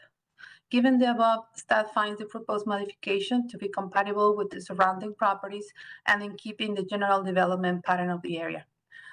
This concludes my presentation. I'm available if you have questions. No, you answered my questions, but thank you so much. Planning Commission. Andrea Pappendrew, Planning Commission staff. Subject property is within the suburban mixed-use 6 future land use category. It is within the urban service area and the Greater Palm River Community Plan. The property is surrounded by residential 9 on the north, east, and south. Light industrial is located to the west, and office commercial 20 is located further south. Subject property is located within the urban service area. Per policy 1.4, compatibility is defined as the characteristics of different uses or activities or design which allow them to be located near or adjacent to each other in harmony. Compatibility does not mean the same as, rather it refers to the sensitivity of development proposals and maintaining the character of existing development. To the north is a heavy commercial salvage yard with a large man-made body of water. Single-family homes are located further north and are directly adjacent to the site to the east. There is vacant residential land to the south and southwest, and property with open storage to the west. Although there are industrial uses to the west, the future land use map clearly delineates the location of the residential future land use classifications from the location of the industrial classifications. The proposed light industrial and open storage uses would not allow for a transition of uses that is sensitive to the character of this area, and it does not meet the intent of FLU Policy 1.4. A comprehensive plan amendment to change the future land use map for the subject site from residential 9 to suburban mixed use 6 was approved by the Board of County Commissioners on December 9th, 2021. Planning Commission staff's recommendation for the plan amendment was inconsistent with the comprehensive plan based on compatibility concerns with the potential encroachment of more intensive uses allowable in the suburban mixed use 6 future land use category adjacent to existing residential properties. Future land use map clearly delineates the location of the residential future land use classifications from the industrial classifications. A landscape buffer and 6-foot fence have been proposed on the eastern boundary, and a 6-foot fence is proposed on the northern boundary. While the applicant has attempted to provide screening from the adjacent residential uses, this will not mitigate the adverse impacts of noise, odor, and truck traffic. The proposed uses are not compatible with the surrounding development pattern found in the residential 9 designation and does not satisfy the intent of Objective 16 and Policy 16.1, 16.2, and 16.3. Subject property is located within the limits of the Greater Palm River Community Plan. The proposed office and open storage would not further the vision of the Greater Palm River Community Plan. The concept map illustrates the subject site as being within the residential area and makes a clear delineation of where industrial uses are intended and where residential uses are intended. The proposed use would intensify development within a well-established single-family residential neighborhood.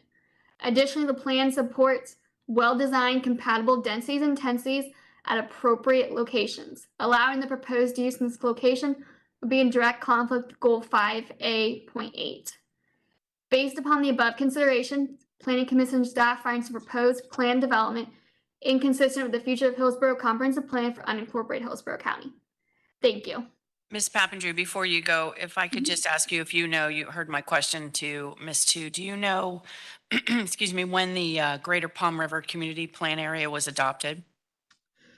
Yes, so the plan was effective August 26, 2008.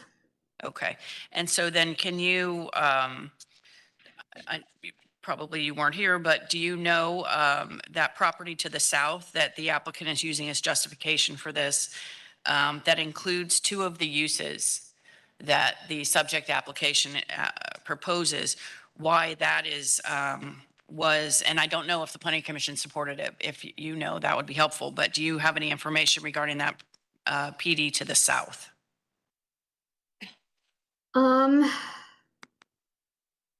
Because it was approved in 2010, which would be after the adoption of the Greater Palm River Plan. So I was not the case planner on this case, and I don't have anything about the 2010 that site in my notes.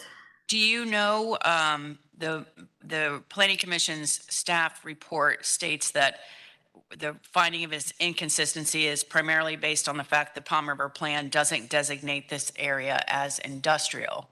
Do you know if it was, if that plan has been changed that would designate the plan. I'm just trying to get to the heart of why the plan to the south was approved, and then the recommendation is not to support this application.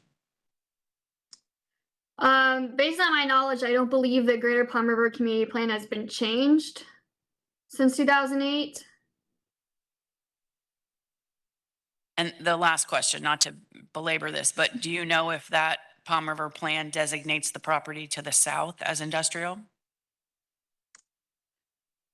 Can you readily tell I'm that? looking really quick for you. See if All I right, can. you know what? I'll give you a minute.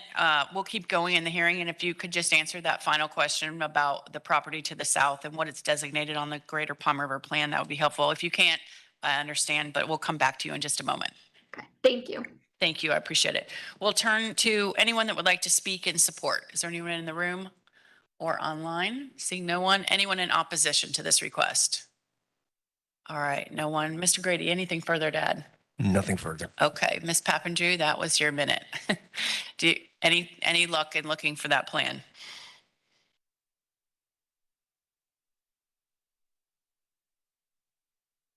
I believe you're still muted, ma'am.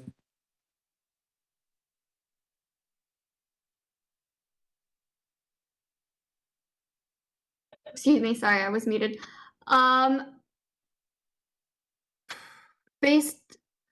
So the community plan, it looks like,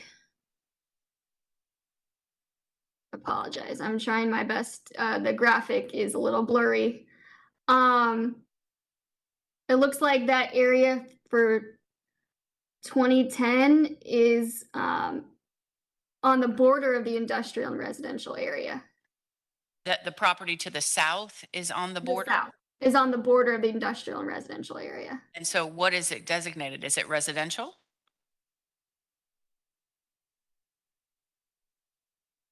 Is this, I haven't looked at this plan in a while, the Greater Palm River plan, but is it one of those plans that's hand-drawn with bubbles? Yes, ma'am. It's hand-drawn and has bubbles, and I'm trying my best to look at it and designate it, but most of the streets are not labeled. And All right, it's so, a hand-drawn plan. But the planning commission staff finding was clearly that this property is not designated for Yes. industrial. I This, see. Okay. this property is clearly in the residential area, and that is not in the industrial. All right, thank you for that. That's the end of my questions for you. I appreciate it. I All right, apologize. so Thank you. thank you. We've gone back to development services, so now the applicant has 5 minutes for rebuttal if you'd like to have any additional comments, Ms. Tu.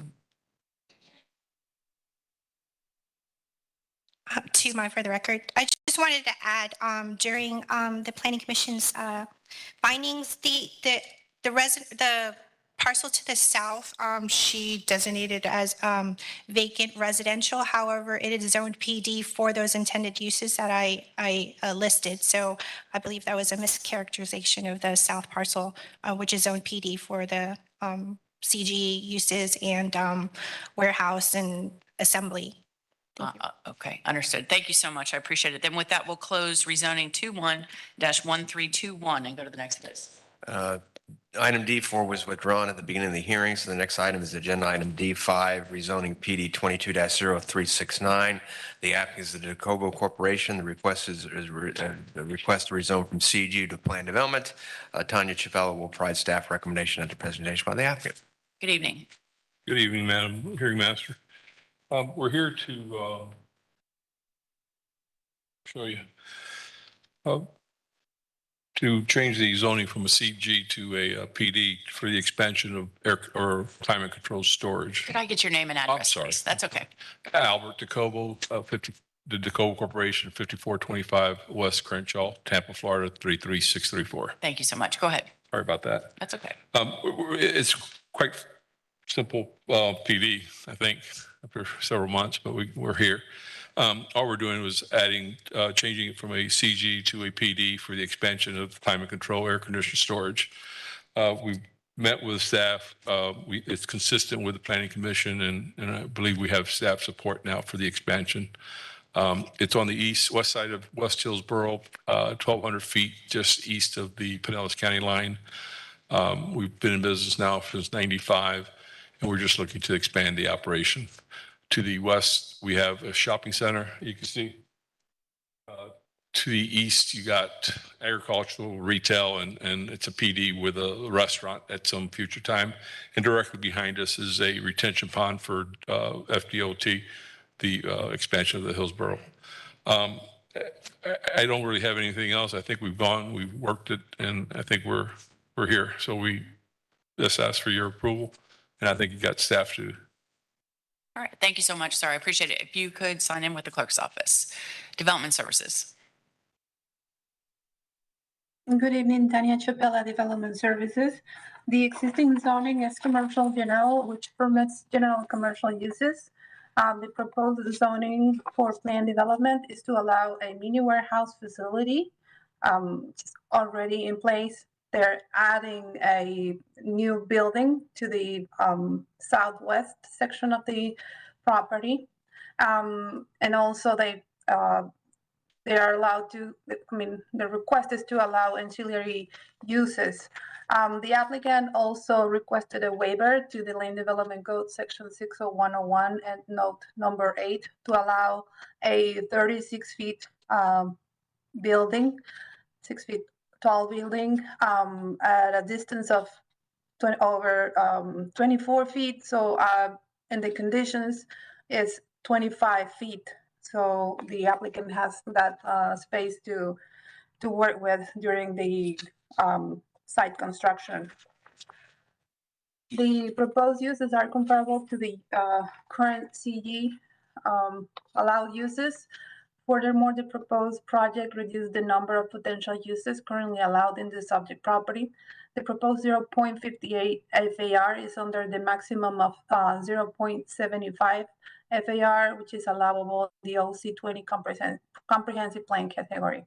No changes to intensity or permitted uses of the development have been proposed as part of this modification. Transportation review staff offered no objection to the modified access points subject to the revised conditions as outlined in the conditions of approval. Given the above, staff finds the proposed modification to be compatible with the surrounding properties and in keeping the general development pattern of the area. This concludes my presentation.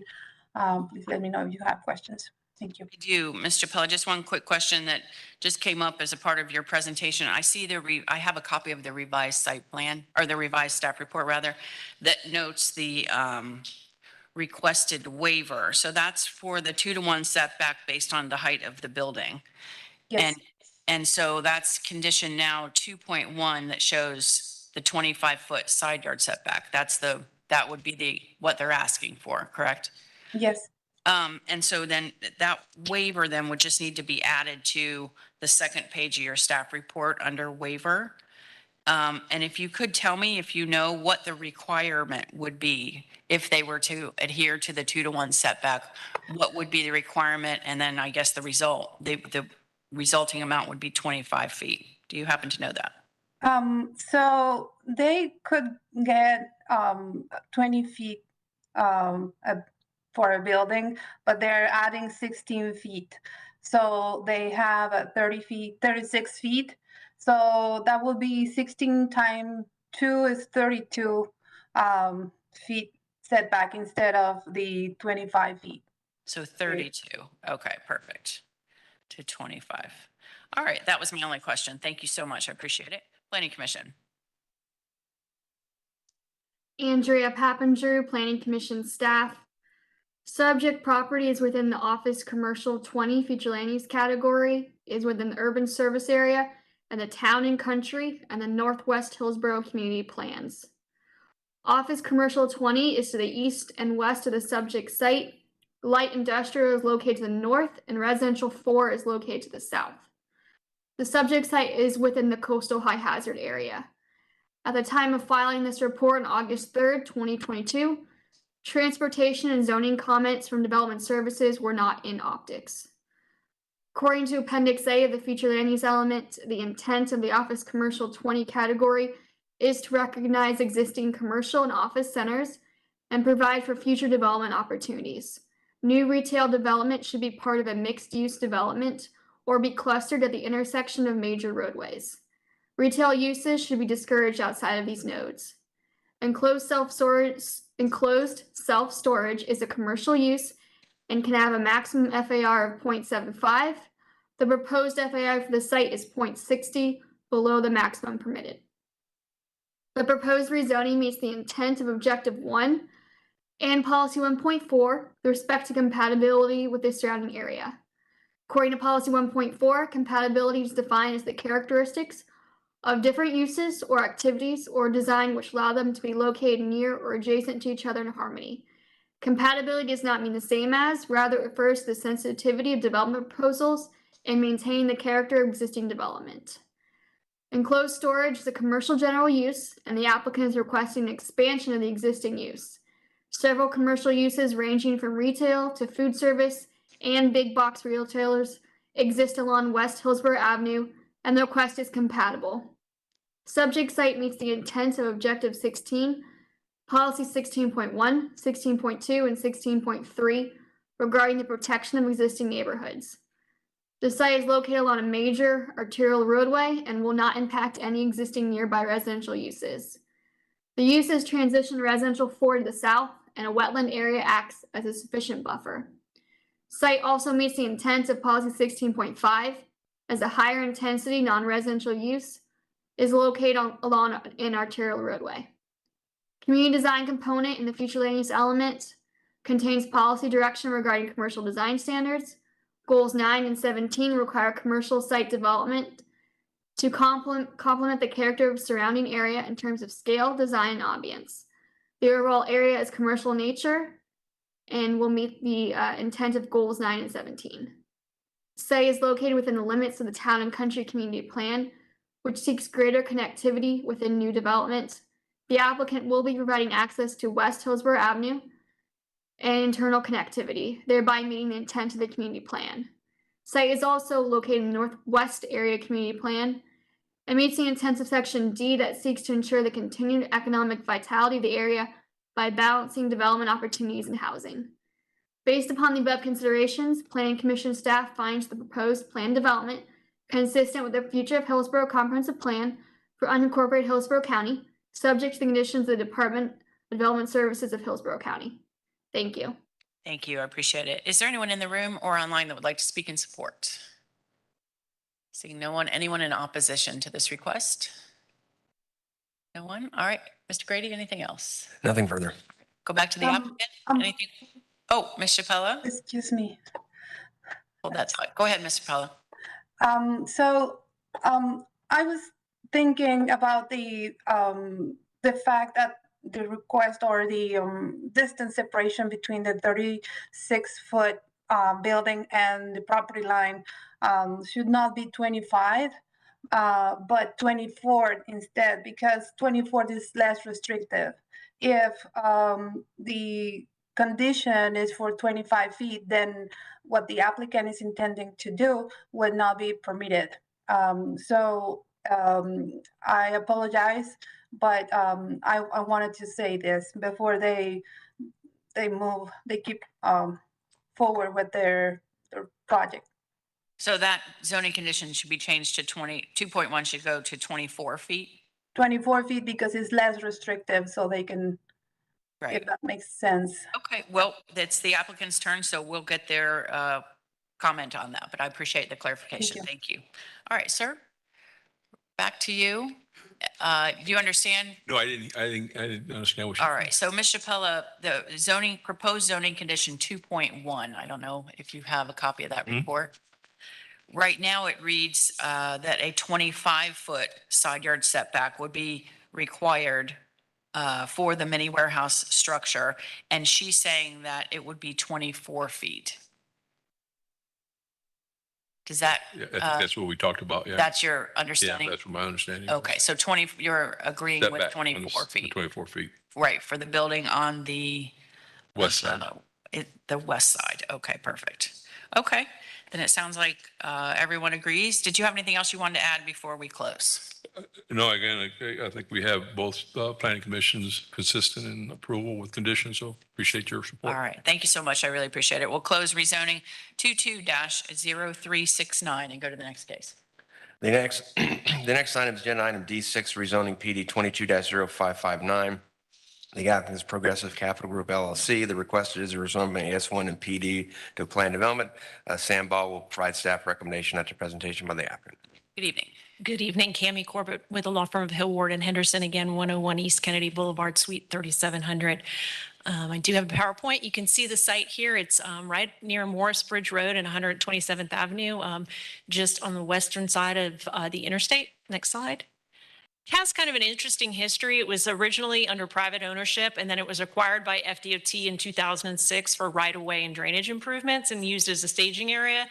And then FDOT, after the improvements were done, decided the property is no longer needed, and it was sold to the current owner in 2020. And it was CMU 12 at the time. And then we did ask for a plan amendment to change 18.12 acres to Res 20 and 21.47 acres to nature preservation. Next slide. These are some historic aerials just to see. Here's 2009. You see in 2012, the work is started. Next slide.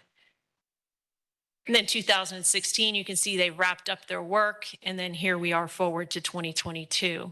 Next slide. So if I could interrupt, so no ponds or anything, it was just a staging area? Actually, if you go back, see that small area sort of on the western boundary? It kind of looks like a pond a little bit. Oh, I see. That depression area, that was a pond. I see. Next slide. We did have a plan amendment, as we said. We changed the map to be Res 20 and natural preservation, and that was unanimously approved by the Board of County Commissioners as a small scale amendment previously. Next slide. And that brings us to the rezoning, and you'll see that we have all of the development clustered in that northeastern corner of the site where the upland area is. Next slide. We are asking for 2 PD variations, one to the buffering and screening on that northern parcel. I don't know if it's clear in the aerials, but we do own that parcel north of 127th Avenue. So I have that kind of bubbled out on that slide. That's just going to be a vacant piece of property. We don't have any development plan there. So we're asking for a waiver to the required buffering and screening in that area only. And then also to the building height and setback and asking to waive the 2.1. A 2-to-1 setback. Again, we're developing the upland portion of the site, and that limits the building envelope. And we think that's mitigated by significant wetland preservation and that it maximizes the density, but also preserves the natural areas. And it also provides a benefit to the adjacent property owners, which are single family. Next slide. Just some key staff findings for you. Staff has found it compatible and consistent. The Planning Commission staff specifically determined that this maintains the character of the existing development in the area, and it's compatible with the surrounding uses. It also maintains a medium to high density in this area, and they found that the wetland preservation is an ideal transition to single family to the south and to the east. And then Development Services also found it approvable, subject to conditions, given that the development activity is limited to the northwestern portion of the property, or it actually should be northeastern portion of the property, I think, and significant buffering to single-family uses. And with that, we are here to answer any questions you might have, and have our engineer, Dallas Evans, here if you have any questions for him. Just a quick question and clarification. That property you own to the north, you said 127th North, is in the plan? Yes, if you want to pull up the site plan. You could just answer it, I think. Yes. What is that designated for? Nothing, just open space. Okay, so open space. So it will never be used for any sort of No, development? we're utilizing all of the density on the parcel south of 127th. Okay. And you see it is in the plan, and it's delineated there. And what is the justification of the waiver to the 2-to-1 setback for that? Essentially, again, we are sort of limited in our envelope, and we are providing significant buffers all around.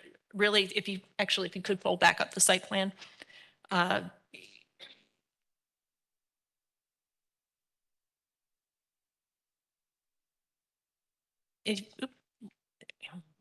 Next one. There. You could see that we are actually not really abutting any single family residential or any other uses on all sides of the property. And so therefore we don't think that, waivering of that will injure the rights of any others. And it really is a clustering exercise for this property because we do need to maximize the density in the upland portion. And so we've asked for that waiver. Again, if you look on all sides of the property, we're not directly abutting any user. We have that natural area. Okay, understood. Thank you so much. If you could please sign in. Development Services, please. Okay, good evening, Sam Ball of Development Services. Just for the record, I'd like to say that, note that there's some changes were made to the staff report in section 4. There was some changes, and then there was a change in the first condition of approval, basically to clarify this for multifamily development. Going forward, the applicant is requesting to rezone the property from PD 060223 to NAS1 to planned development to allow for the development of 335 multifamily dwellings. The site's located west of I-75 at the southwest corner of Morris Bridge Road and 127th Avenue, and is currently vacant. Land uses in the general vicinity consist of Interstate 75, multifamily, single-family, residential, office, and vacant land designated for residential use. To the east, the property joins the Morse Bridge Road and interstate right-of-way, and the 1.46 acre portion of the property located north of 127th Avenue butts the city of Temple Terrace, with the adjoining properties to the north being developed for multi-story office and multifamily residential. And that section is proposed to remain undeveloped. The remaining 38.13 acres are located south of 127th Avenue. The properties located across the 200-foot wide power line easement to the west are vacant and designated for residential use. Cow House Creek runs along the southern property line, and the properties to the south of the creek are located in the city of Temple Terrace. The existing development pattern to the south is single-family residential and vacant properties designated for residential use. If approved, the project would be allowed to be built out with 335 multifamily dwellings, would have a 60-foot maximum height, with 25-foot front setbacks and a 50-foot preservation buffer. The applicant is requesting the waiver to remove the requirement to install landscape buffers and screening from the neighboring properties. The portion on that north side of 127th will remain vacant and would continue to provide buffering and screening in its undeveloped state. In the event that were to be improved as like an accessory use, the buffers to the north and east would be required. Based on the land use change to residential and natural preservation, the degree of separation from the neighboring residential properties, the compatibility of the surrounding zoning development pattern, and the development standards, conditions of approval district within the plan development, staff finds the request approvable subject to the conditions. That concludes my presentation, and I'm available for any questions. Thank you. No questions. Thank you, though. Planning Commission. Andrea Papandrew, Planning Commission staff. Subject property is within the residential 20 and natural preservation future land use categories. It is within the Tampa service area and is not within the limits of a community plan. Property abuts community mixed use 12 future land use category to the west. To the east and northeast is the suburban mixed use 6 future land use category, and to the southeast is the public quasi-public category. The site also abuts the city of Temple Terrace, jurisdiction. To the north and northwest within the city's jurisdiction is the urban mixed use 20. To the south is the residential 9, and to the southwest is residential 18. The proposed rezoning is compatible with the comprehensive plan. Objective 1 directs at least 80% of growth to happen within the urban service area. The property is located in the Tampa service area, which is considered within the urban service area. Policy 1.4 refers to compatibility with the surrounding neighborhood uses. The policy defines compatibility as the characteristics of different uses or activities or design which allow them to be located near or adjacent to each other in harmony. Residential 20 is a residential district that allows some neighborhood scale commercial, and natural preservation is a preservation district. The proposed rezoning is compatible with surrounding uses in future land use categories, as it will still maintain the medium to high density and intensity. In addition, the wetland preservation will provide an ideal transition between the single-family residences to the west and south and to the commercial located to the northwest. Objective 6 requires consistency and furthering the intent of the community plan. The property is not located within a community plan and therefore meets the intent of this objective. The rezoning is consistent with Objective 7, Policy 7.1, and Objective 8, which requires development to be consistent with the future land use category. The residential 20 portion of the property is on 18.12 acres, which allows up to 362 dwelling units. And the applicant is proposing 335 dwelling units and will not exceed the maximum. The property has a significant amount of wetlands within the residential 20 future land use category. The natural preservation category has no density or intensity, so the applicant has to utilize a wetland density credit. Objective 13 and Policy 13.1 indicate that new development shall not adversely impact environmentally sensitive areas and other significant natural systems. The applicant's site plan delineates the wetland boundary and does not show any impacts to the wetlands. The proposed request is consistent with environmental policies. The rezoning is consistent with Objective 16, 16.1, Policy 16.2, 16.3, and 16.5, which is the need to protect existing and future neighborhoods and communities. The request does protect existing neighborhoods by concentrating the density in the uplands portion, which is to the northeast, and providing natural preservation nearest to the single family to the west and south. Per the community design component Objective 1.2, the proposed request is consistent with the urban development pattern criteria for housing, transportation, and public services, as the rezoning will introduce single-family or multifamily housing. Based upon the above considerations, the Planning Commission staff finds the proposed plan development consistent with the Future of Hillsborough Comprehensive Plan for unincorporated Hillsborough County, subject to the conditions proposed by the Development Services Department. Thank you. Thank you. I appreciate it. Is there anyone in the room or online that would like to speak in support? Seeing no one. Anyone in opposition that would like to speak? All right. No one. Mr. Grady, anything else? Nothing further. Ms. Corbett? Amy Corbett, for the record, Mr. Grady just asked me to clear up a site, a detail, housekeeping detail. I guess apparently I'm not an authorized representative officially in the record. I'd like to have Mr. Russ Greer, who is from Progressive Capital and my client, who has not been sworn, to be sworn and to state into the record that I am an authorized representative. All right. And so for this and any other case the rest of the night, if you plan to speak and you have not been sworn in, if you could please stand and raise your right hand. You solemnly swear that the testimony you're about to provide is the truth, the whole truth, and nothing but the truth? I do. Thank you. I appreciate it. And if you could affirm that Ms. Corbett can testify on your behalf. Russ Greer, Progressive Capital Group, and I authorize Cami Colbert to be our legal representative. All right. Thank you so much. I appreciate it. Thank you. Sir, if you could sign in, please. Nothing further. If you could sign in with the clerk's office, please. Thank you. That completes the presentation. All right. Thank you so much. Then with that, we'll close rezoning 22-0559. I think it would be a good time to take a quick 5-minute break. And so we'll come back at 8:01 and finish the rest of the hearing. Thank you so much.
All right, if everyone could please take a seat so we can resume the hearing. All right, Mr. Grady, I think we're ready to call the next case. The next item is agenda item D7, rezoning PD 22-0565. The app is Martin Arias. The request is rezone from AS1 to planned development. Tanya Chapella will provide staff recommendation after presentation by the applicant. All right, is the applicant here? Good evening. The microphone is not on, so there you go. Jamie Mayer, the law firm of Hillward Henderson, 101 East Kennedy Boulevard, Suite 3700 in Tampa, and I have been sworn representing the applicant. I just will make this very brief to be respectful of everyone's time. So just to, this is in Ruskin, it's currently zoned AS1. The future land use is SMU 6, which supports up to 15 units on the site. Next slide, please. And there's a total of 10 units existing on the site since the 60s, multifamily dwelling units. The proposal here is to retain all 10 of those existing units as they are and to add 5 units to a vacant portion of the site for a total of 15 multifamily dwelling units on the site. Next slide, please. This is an aerial of the site. You can see the vacant portion at the intersection, and then everything that you see there that currently exists on the site, the kind of 3 structures down towards the left-hand side and the structures in the middle that are attached. Those are all going to remain as they are, including all of that landscaping and open space. Next slide, please. Just another view of the vacant portion of the site. This is the portion of the site that is proposed to have the 5 new units and the a new access drive. Next slide, please. So again, this is kind of the proposed development of that portion. The rest of the site will remain as is. There is a phase 2 condition. We were required to have an alternative site plan in the event that those structures that exist were ever destroyed or the whole site was to be redeveloped, then the whole site would have a unified plan. So there's an option 2 you've probably seen in the staff report, and that's what that's for. That was my question, if I could interrupt you at that point, course, because yeah. I saw mention in the planning commission report about 2 development options. So this is in the event that these units are destroyed, but it would still, the phase plan would be for 15 multifamily units. Total, correct. Total. Okay, Yes. I understand. In either case. Okay. So we are requesting a variation for the buffering and screening requirements on the existing portion of the site. We're going to be putting the type A screening and buffering on the newly developed portion of the site. And that variation is justified by the robust, mature landscaping that exists, the significant open and green space that exists on the portion of the property that isn't going to be changed with the phase 1. There's a lot of landscaping there, and retaining that really retains the look and feel of the neighborhood that's been there for many, many years. Next slide, please. Planning Commission, as I'm sure you'll hear, finds it consistent. Development Services recommends approval with conditions, and we do have an administrative variance that was deemed approvable by the county engineer.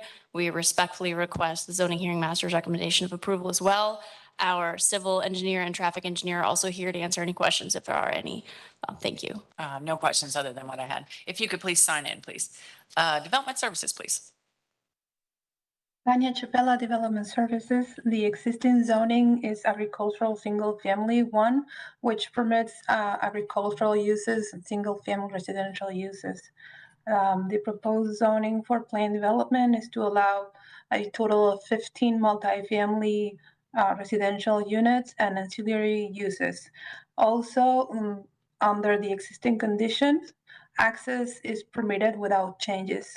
Further development must comply with additional connection requirements. In regards to the variations, the variation required, I wanted to make a clarification. The actual requirement is 10 feet buffer, type A screening to the southern property.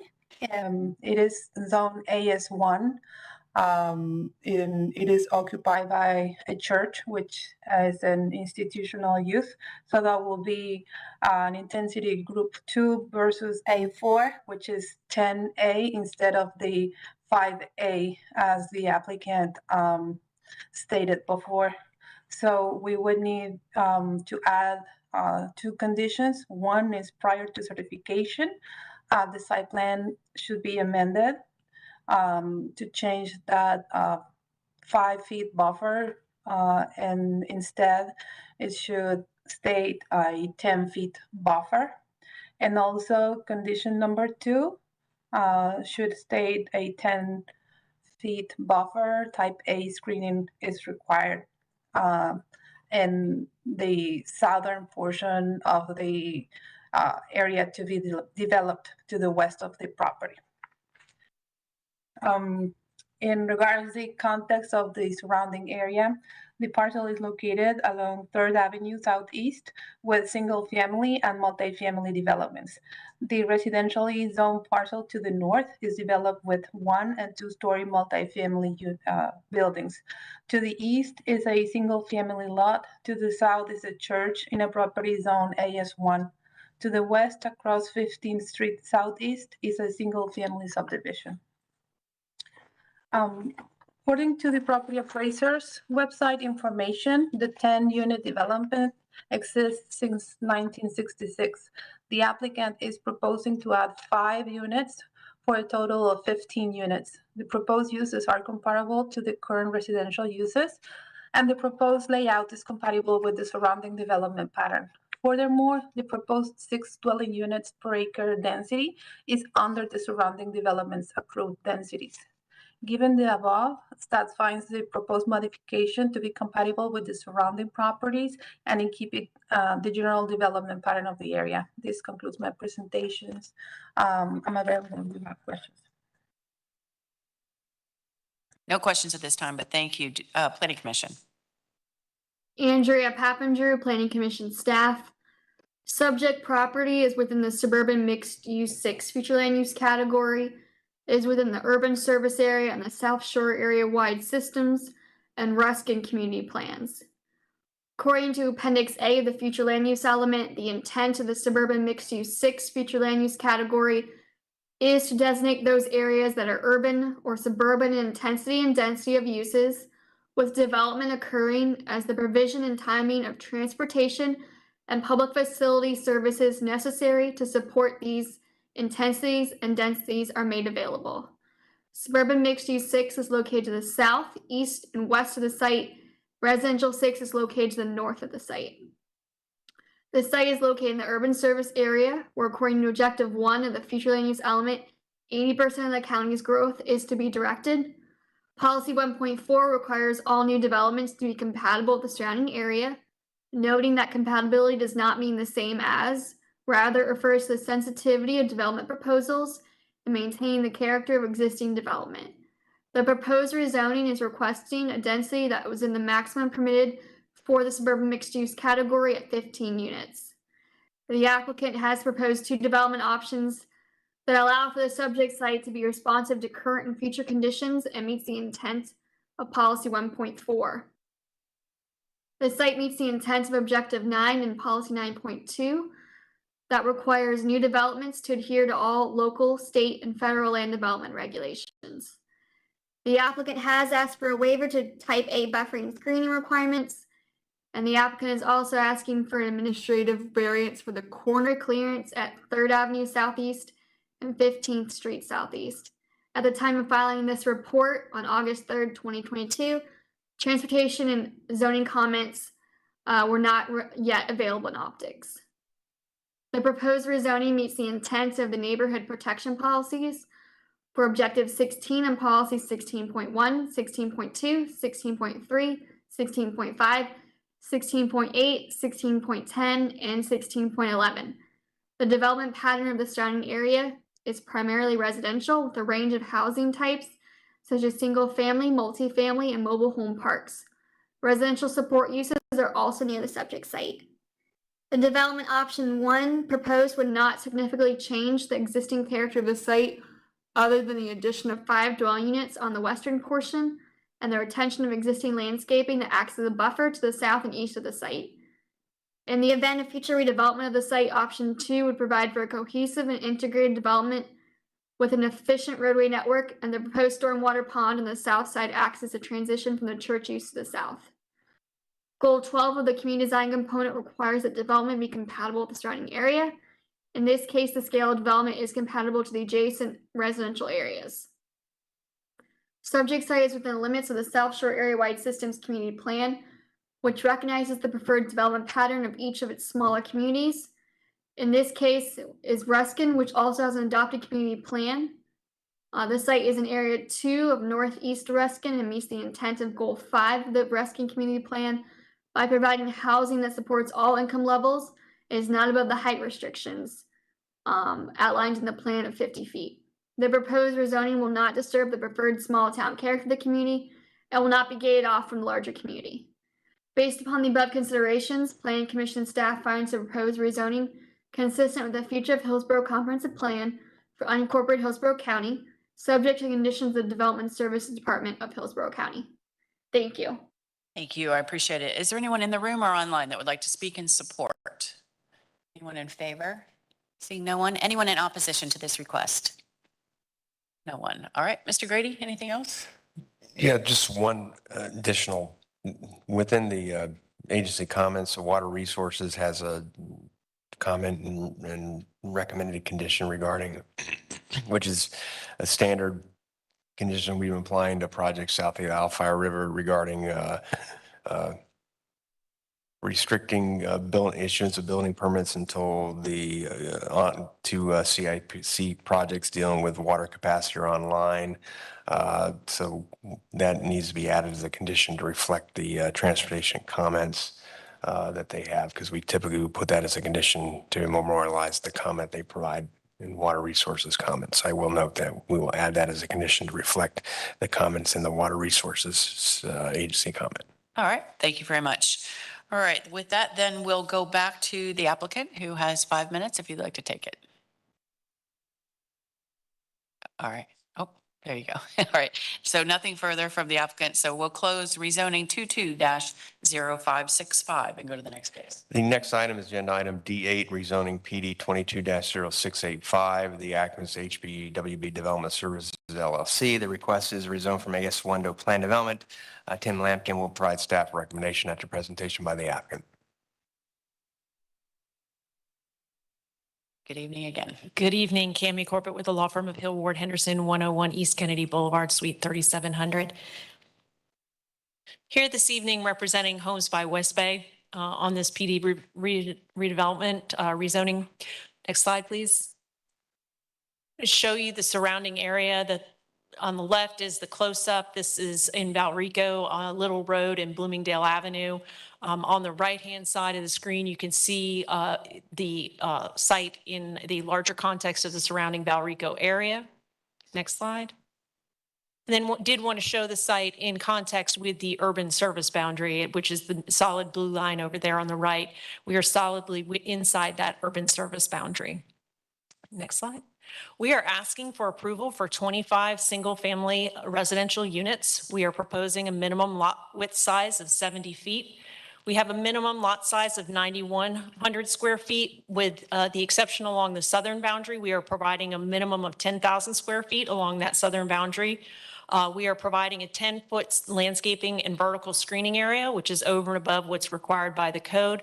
And we're also providing perimeter fencing with PVC in some locations and then wrought iron style in other locations based on some input we received from the community. Next slide.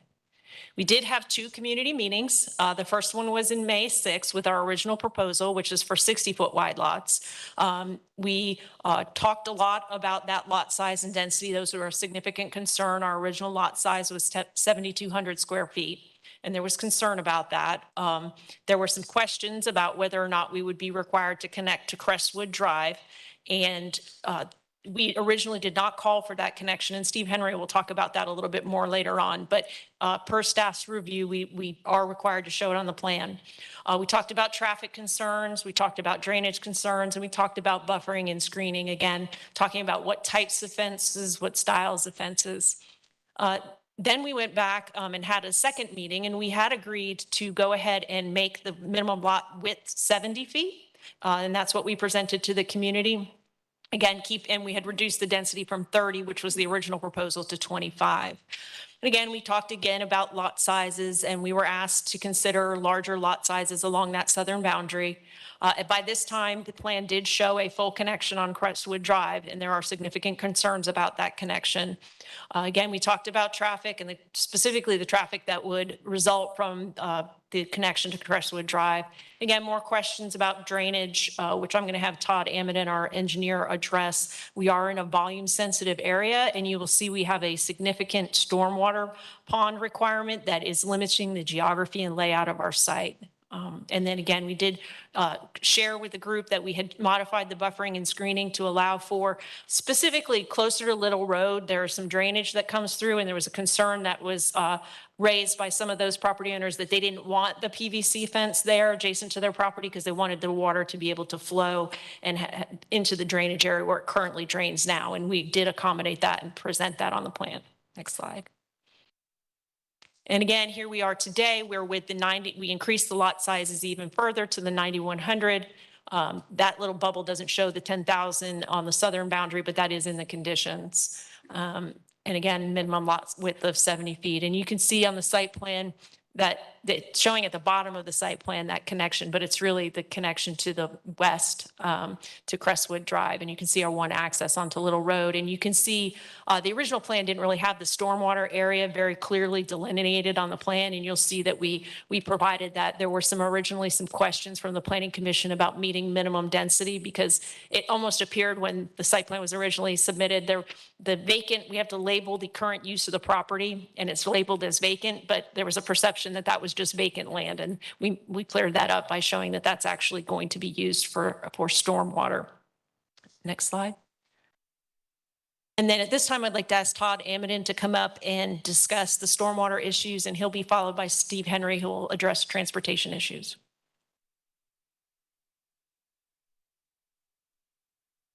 Good evening, Todd Amidon, Landmark Engineering, 8515 Palm River Road in Tampa. Good evening, Madam Hearing Master. The first slide is just simply a GIS exhibit showing that this property is located in a volume-sensitive basin.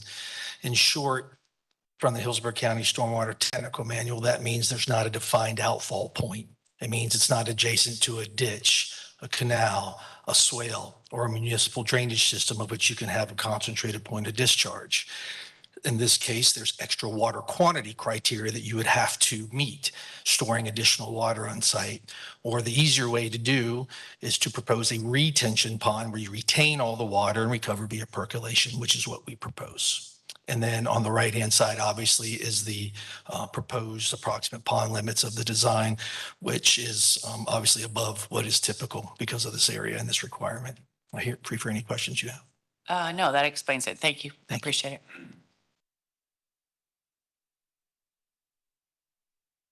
Good evening. Steve Henry, Lincoln Associates, 5023 West Laurel, Tampa 33607. As indicated, we've got 2 design exceptions and 1 administrative variance that have been deemed approvable as a part of this project. And what I want to talk specifically about is the one for Crestwood. Go to the Elmo here.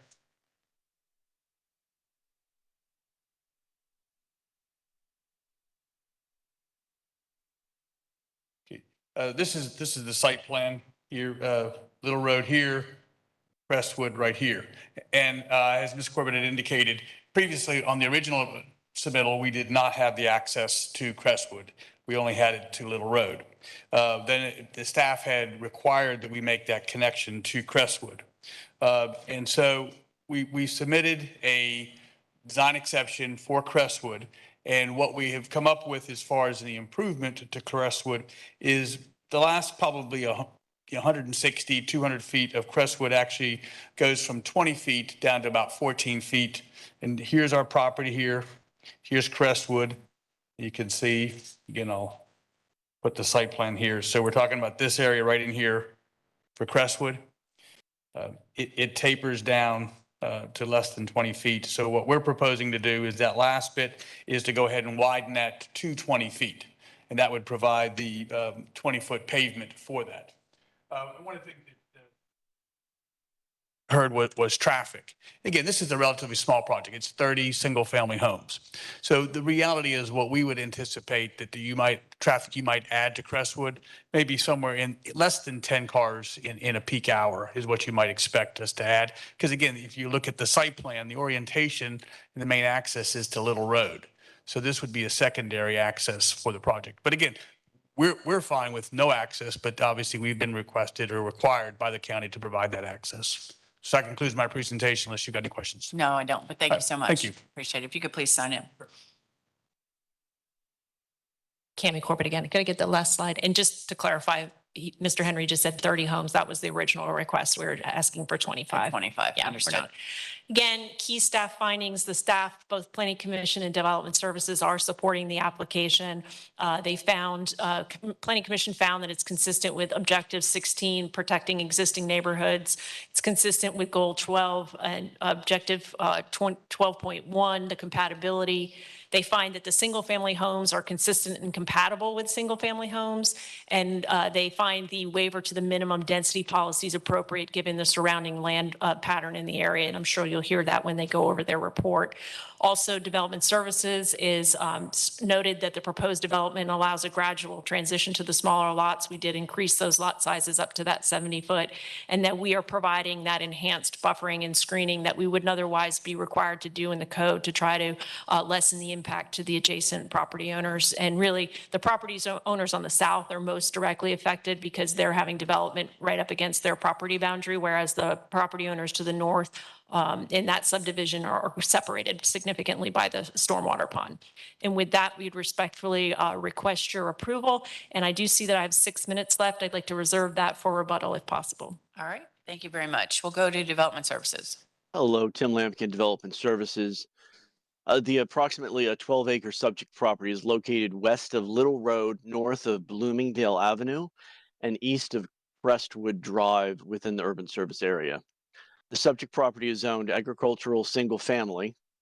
The properties immediately to the south, east, and west are also zoned ASC 1 and developed with single family residential and vacant residential. North of the site is zoned RSC 2, developed with single family residential. After the neighborhood meeting with the applicant revised their site plan and requested to reduce the number of dwelling units from 30 single-family homes to 25 single-family homes. Additionally, the applicant increased the proposed minimum lot size, as they just went over, from 7,200 square feet to 9,100 square feet, and further increased the minimum lot size to 10,000 square feet for lots abutting the southern boundary. Additionally, the applicant increased the proposed lot width from a minimum lot width of 60 feet to a minimum lot width of 70 feet. Although this reduces the overall density to 51.5% of the maximum allowable density, the Planning Commission did find that this was an exception to policy 1.2 due to compatibility concerns with the surrounding area. The proposed development as shown on the site plan will be designed in a way that is compatible with the established character of the surrounding neighborhood. While not required, the applicant proposes Condition 2, requiring a 10-foot wide landscaping and vertical screening area along the perimeter of the property along the north, south, and west property boundary to ensure impacts are minimal to existing residential development. In addition, the applicant proposes a screening comprised of a 6-foot fence of PVC where not adjacent to the stormwater pond, and where adjacent to the pond, a 6-foot wrought iron picket style fence to be provided. The applicant does not request any variation to the Land Development Code. The site will comply with and conform to all other applicable policies and regulations. Staff does find, based upon the above, that the project is consistent with the regulations of the Hillsborough County Land Development Code, and based on these considerations, staff supports the request with conditions. So that concludes my presentation unless there are questions. The revised report is on the cover page. I noticed there was a typo under the matrix for the current ASC 1 zoning. It said the minimum lot size is 1 acre, and I had the density at 6 dwelling units per acre, and it was just revised to 1 dwelling unit per acre. And that does conclude my presentation unless there are any questions. No questions at this time, but thank you so much. Planning Commission. Andrea Papandrew, Planning Commission staff. Subject property is within the residential 4 future land use category, is within the urban service area, and is not within the limits of a community plan. Residential 4 surrounds the site on all sides. The intent of the residential 4 category is to designate areas that are suitable for low density residential development. The development pattern along Little Road and Bloomingdale Avenue consists predominantly of single-family residential dwellings and vacant residential properties. The proposed use is consistent with Policy 1.4, which states that compatibility does not mean the same as, rather it refers to the sensitivity of development proposals in maintaining the character of existing development.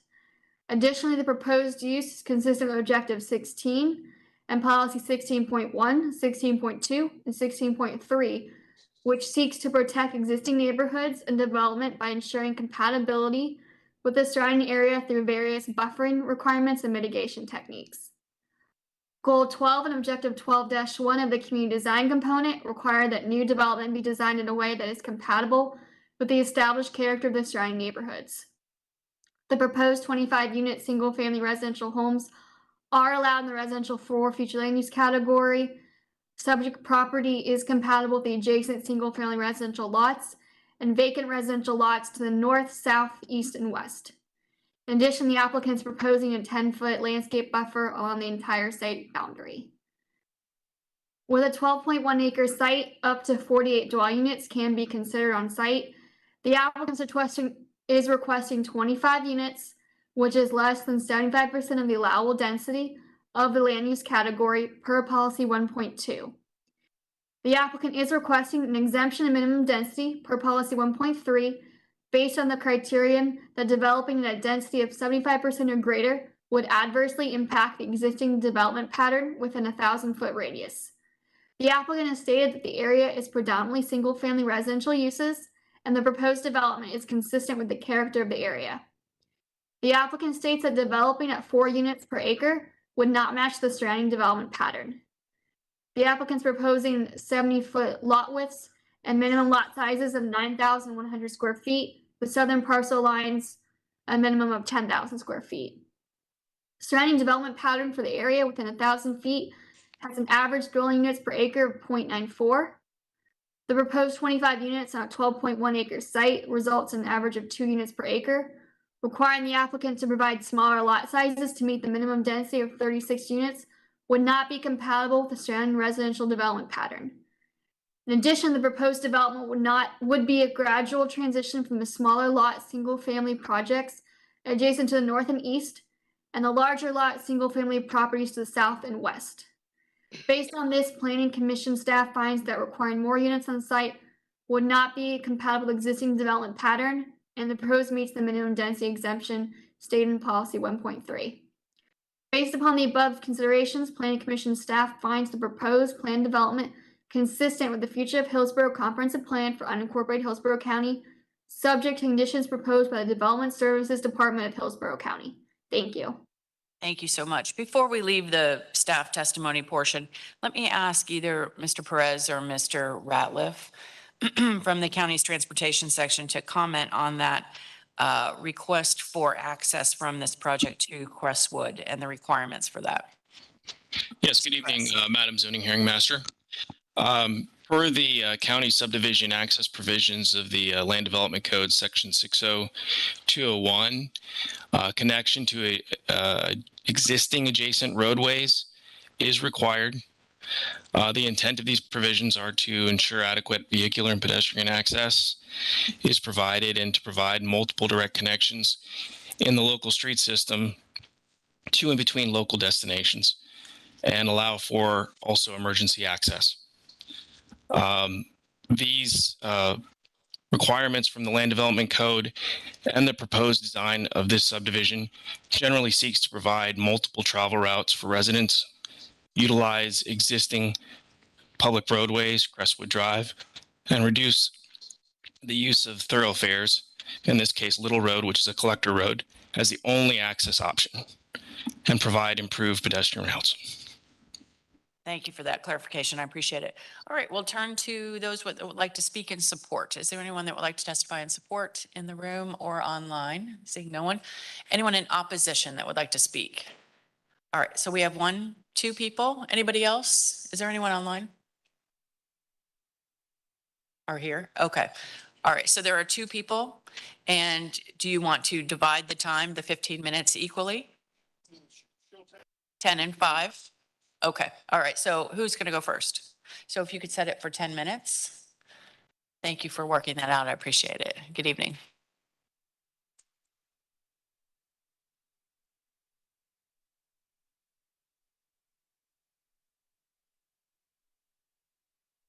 Hello, my name is Dr. Roxanne Bach and my address is 4022 Crestwood Drive.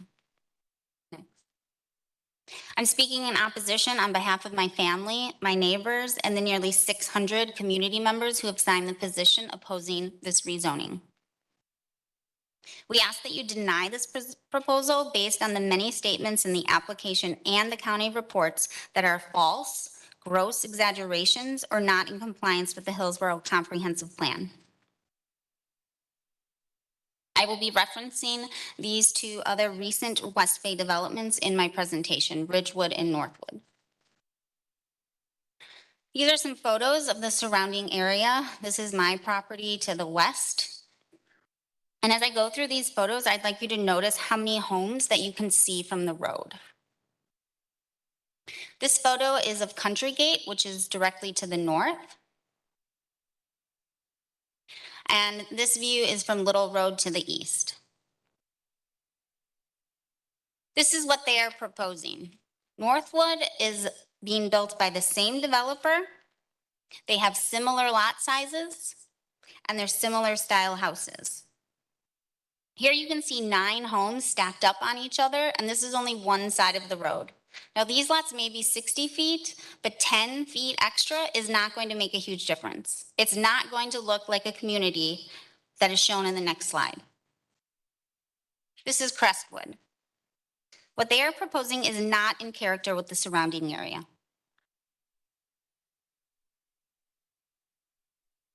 Policy 16.8 says that the overall density and lot size of new projects must reflect the character of the surrounding area.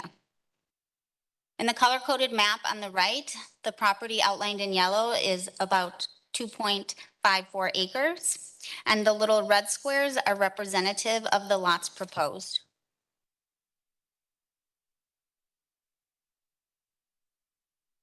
The West Bay application and the county reports seem to focus on density, but they conveniently fail to make a direct comparison between the lot sizes of the development and the surrounding properties. What they are proposing are lot sizes of very close to 5 homes per acre, which, as you can see, is very different than the existing neighborhoods.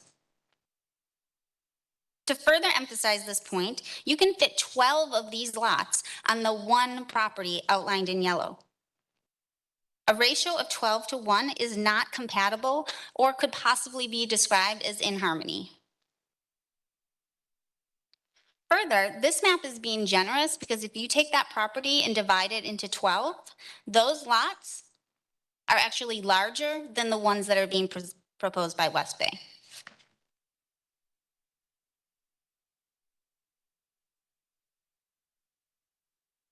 This quote can be found in the West Bay narrative, and then it was also copied into the county report, which we heard tonight. The quote describes the development as a gradual transition between the lots to the north and the lots to the south.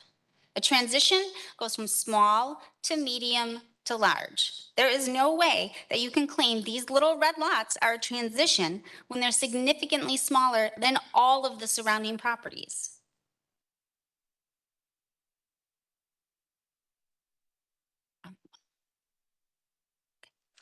The county report then concludes that the development is compatible with the neighborhood, which is completely inconsistent with previous county reports.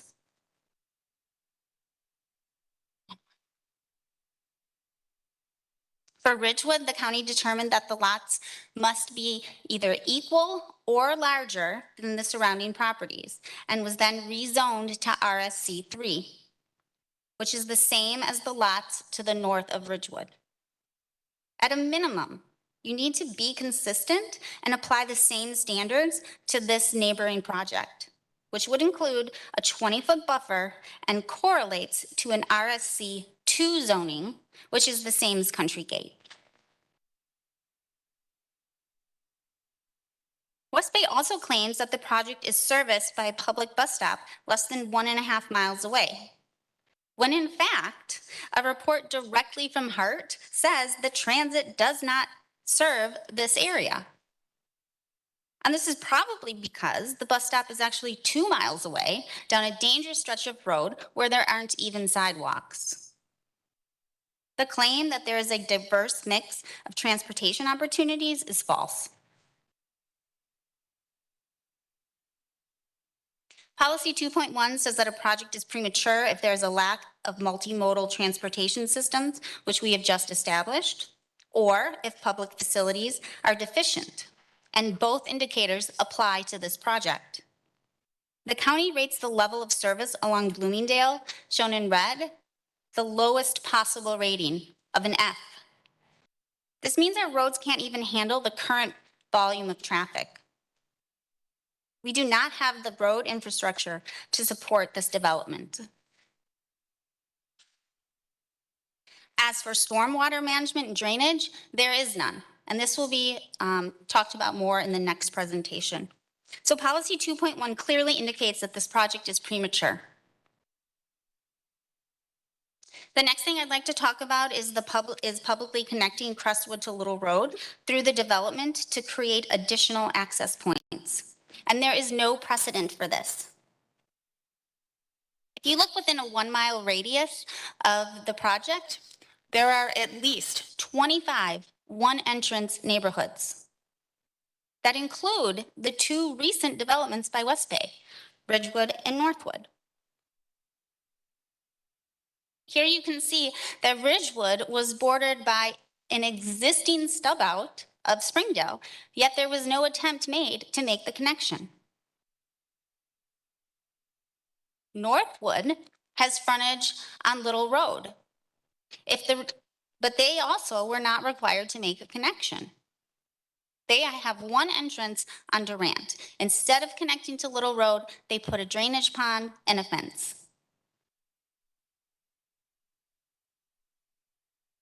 If a connection is made, the transportation manual says that Crestwood must be improved to local road standards.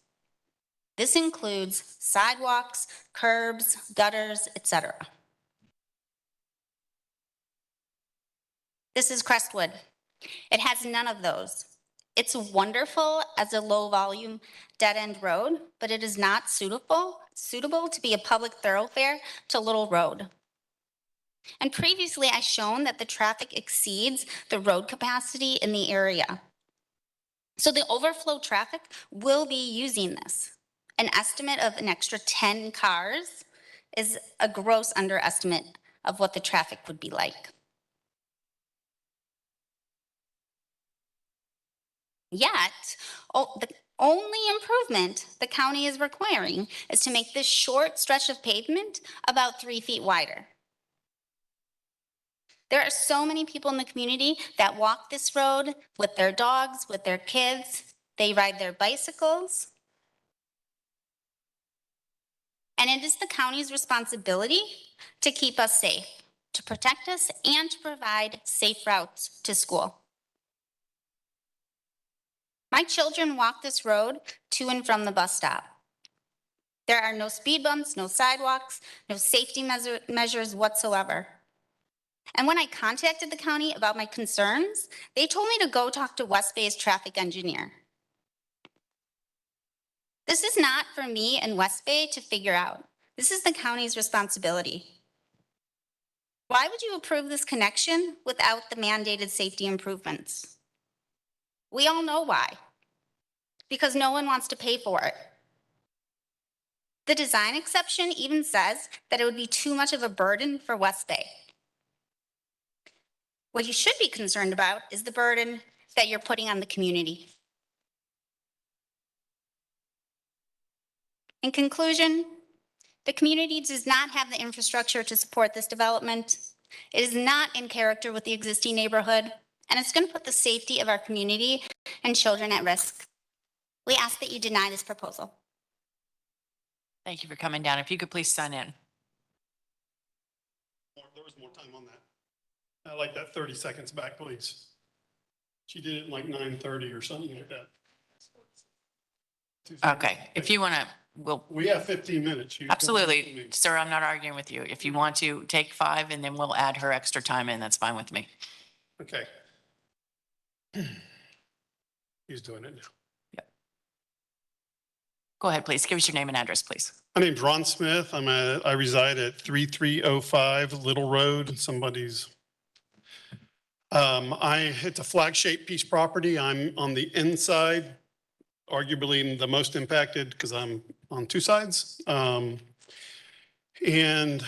what I want to first talk about is drainage. This is my house in June.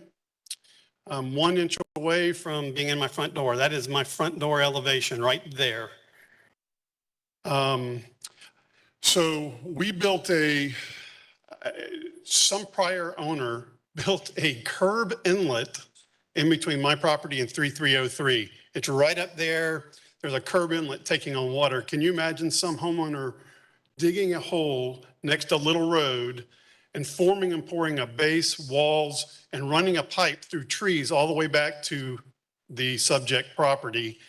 Because that's where the water, it's a basin, and all the water comes through our property to get to their property. This is in between our houses. Can you do the Little Road slide again? Or you can just cut off of this and go to the Little Road. No, the Little Road, the one that's labeled Little Road video. There's 3 labels there. So when we had drainage engineers from the Hillsborough County come out, when he looked at he goes, "Who did that? I've never seen one in my life." Well, I mean, people were getting flooded, and they weren't getting help from the county. And he said, "Hey, there's nothing I can do for you." And I said, "Well, listen, if you can't handle your water, I cut this ditch into the proposed property.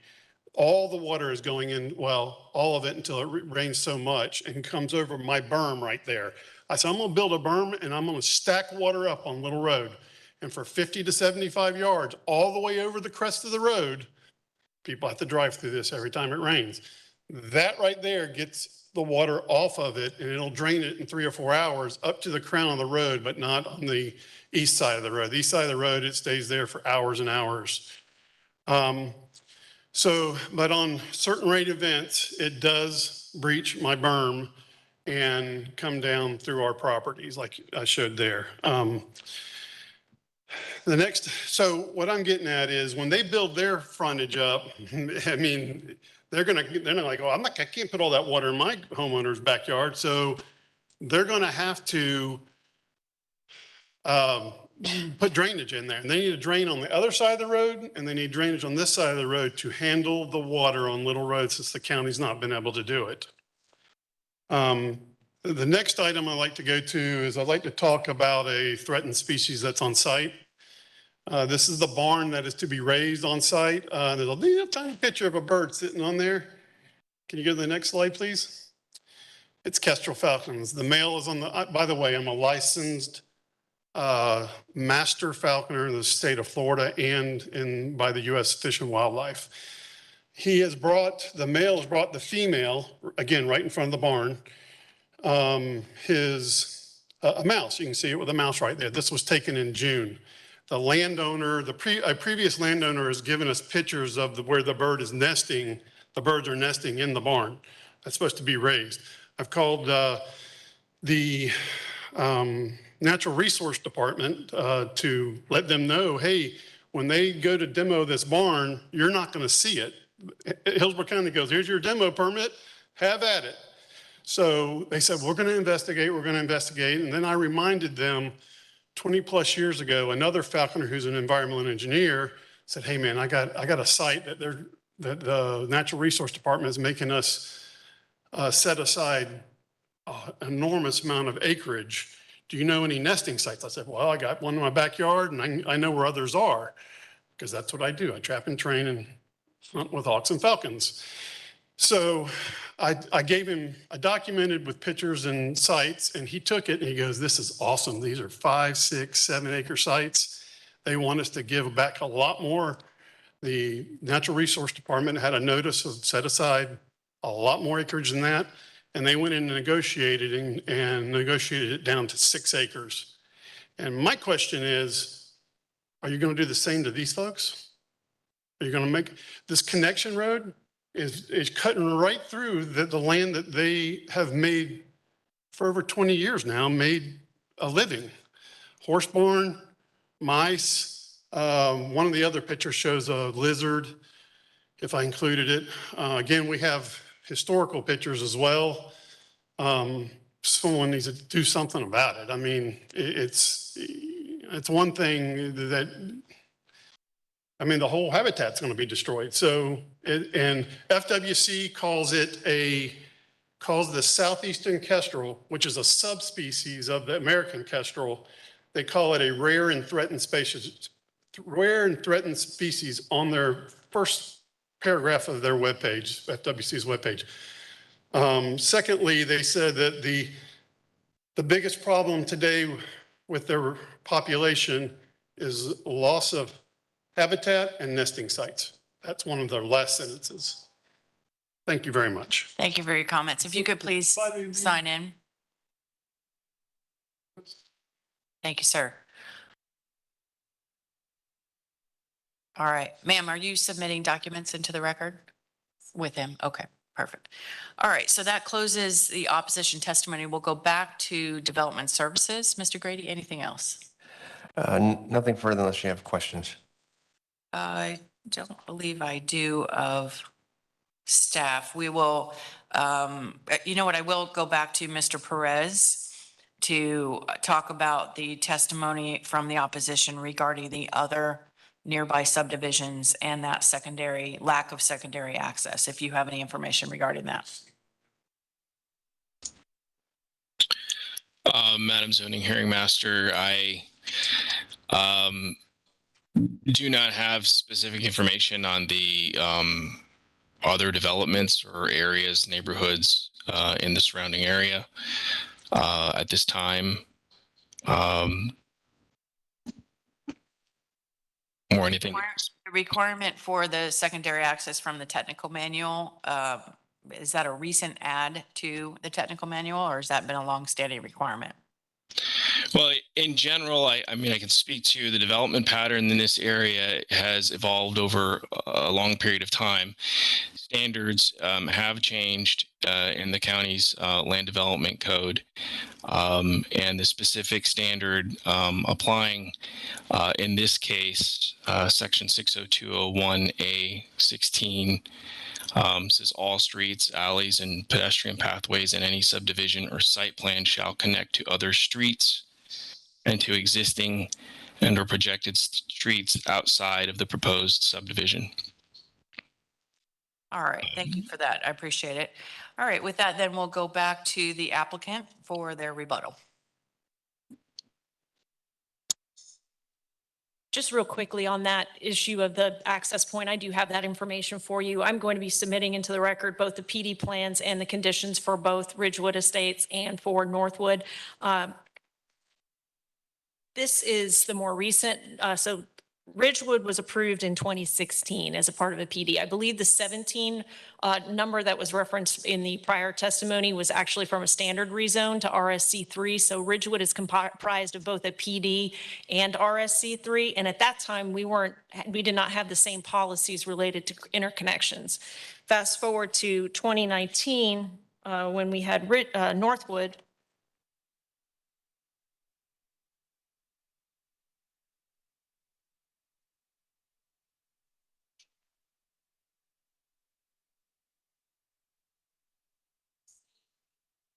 See, actually, that we do have an interconnection to the property to the south. We were required to build that. We do not have a connection on the Little Road because of the offset to Bryant Avenue, which is on the east side of the property. So transportation staff found that that was not a safe place for a connection. So we only had to connect to the south, but we were required to build and provide an interconnection, and it's a condition of the zoning. So just wanted to answer that, and I'll put these in the record so you have them available to you. Thank you. And at this time, I'd like to ask Todd Amidon to come up and address the drainage issues and also the Kestrel issue. Thank you.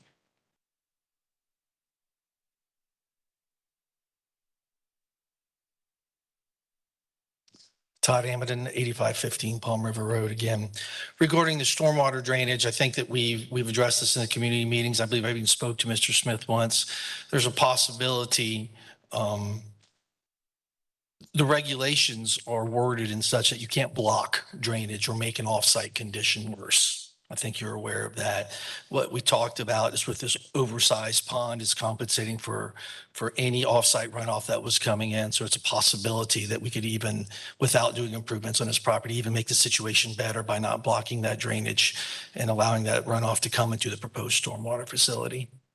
And regarding the Kestrels, the applicant prepared a report in February, I believe of this year, 2022, by a licensed environmentalist, Southeast Environmental Consulting, regarding the Kestrel.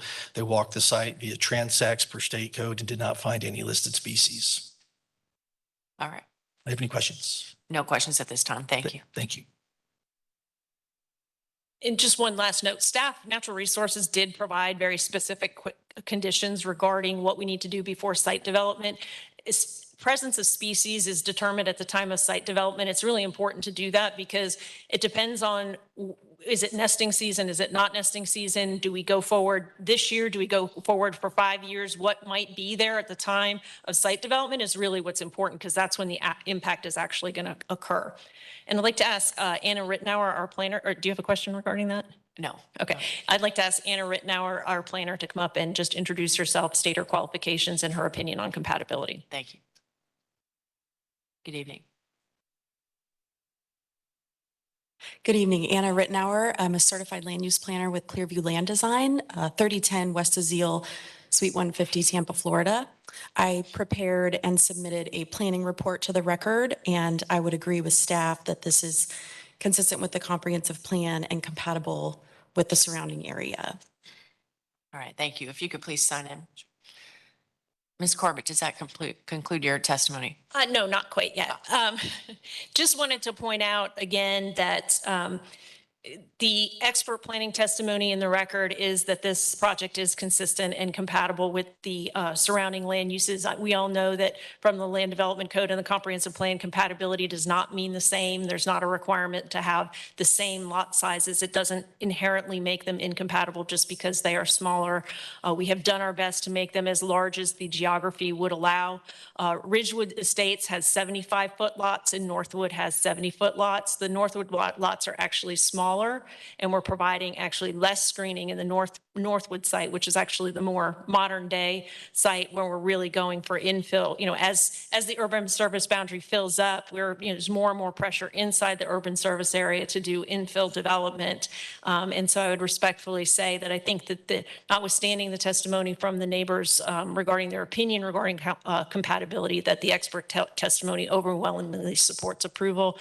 And also just as far as administrative variances and design exceptions, we deal with these almost every case. And it's very standard for the county transportation staff to evaluate those very carefully and take into careful consideration what's required to meet the health, safety, and welfare of the improvements that are being done. So with that, we respectfully request your approval. All right. Thank you so much. Then we'll close rezoning 22-0685 and go to the next case. The next item is agenda item D9, rezoning PD 22-0859. The applicant is Florno Partners. The request is rezoned from RC 6CN and PD to plan development. Tim Lampkin will provide staff recommendation after presentation by the applicant. All right. Is the applicant here?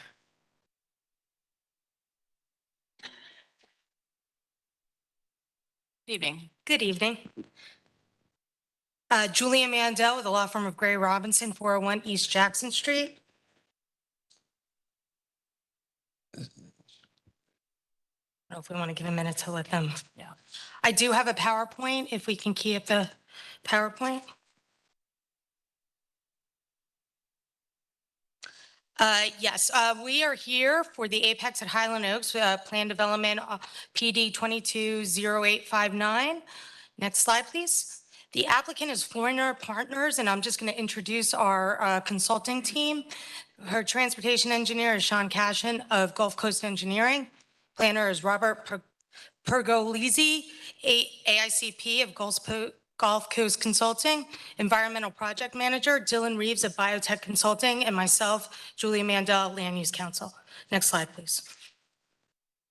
I did also want to note that with us today from Florinite is Nathan Green. This is the general location. This is a site that's approximately 20.23 acres of currently undeveloped land, generally located at 504 North Falkenberg Road, which is a quarter-mile north of Dr. Martin Luther King Jr. Boulevard at 6 Mile Creek Road. Next slide.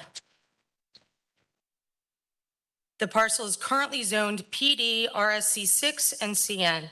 The portion of the parcel which is zoned PD, PD 051099 would allow for 168 townhomes and constitutes a majority of the site, which is 16 acres. The request would allow for development of up to 326 multifamily units with gray water density bonus. Total density of the request is 16.11 dwelling units per acre, which without the bonus would allow for up to 12 dwelling units to the acre. And just so you know, the purpose of the gray water bonus, which is a Florida statutory provision, 403892, provides for up to a 35% density or intensity bonus for use of residential gray water technology.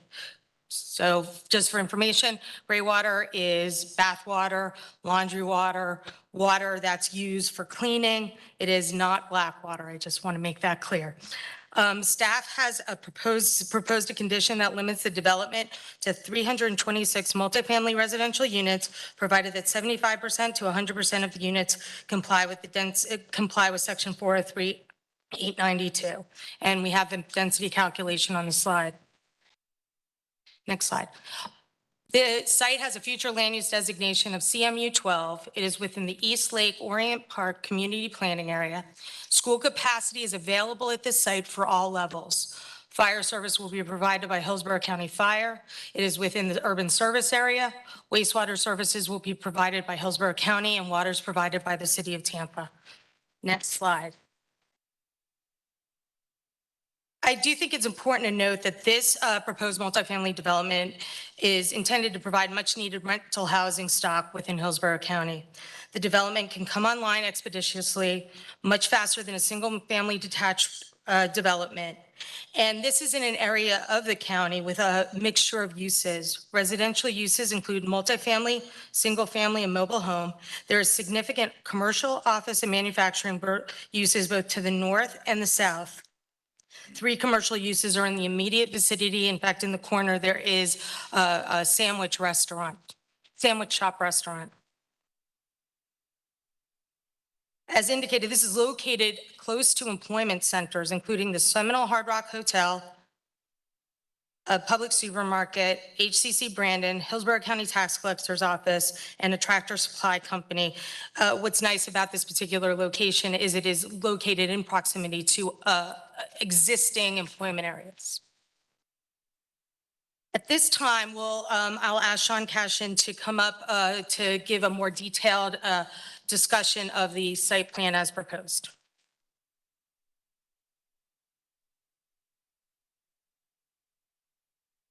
Good evening, Sean Cashin, Gulf Coast Consulting, 13825 ICOP Boulevard, Clearwater, Florida. Just going to give some general information of the project. Maximum building heights vary from 55 feet to 60 feet. The garages will be 15 feet maximum height. The buffers, we have a 5-foot type A screening to the north, 20-foot to the northeast, and actually a 20-foot to the east as well, except it is 8 feet where we directly abut the right-of-way. West is 20 feet. We have down there the reference to the gray water bonus. Next slide, please.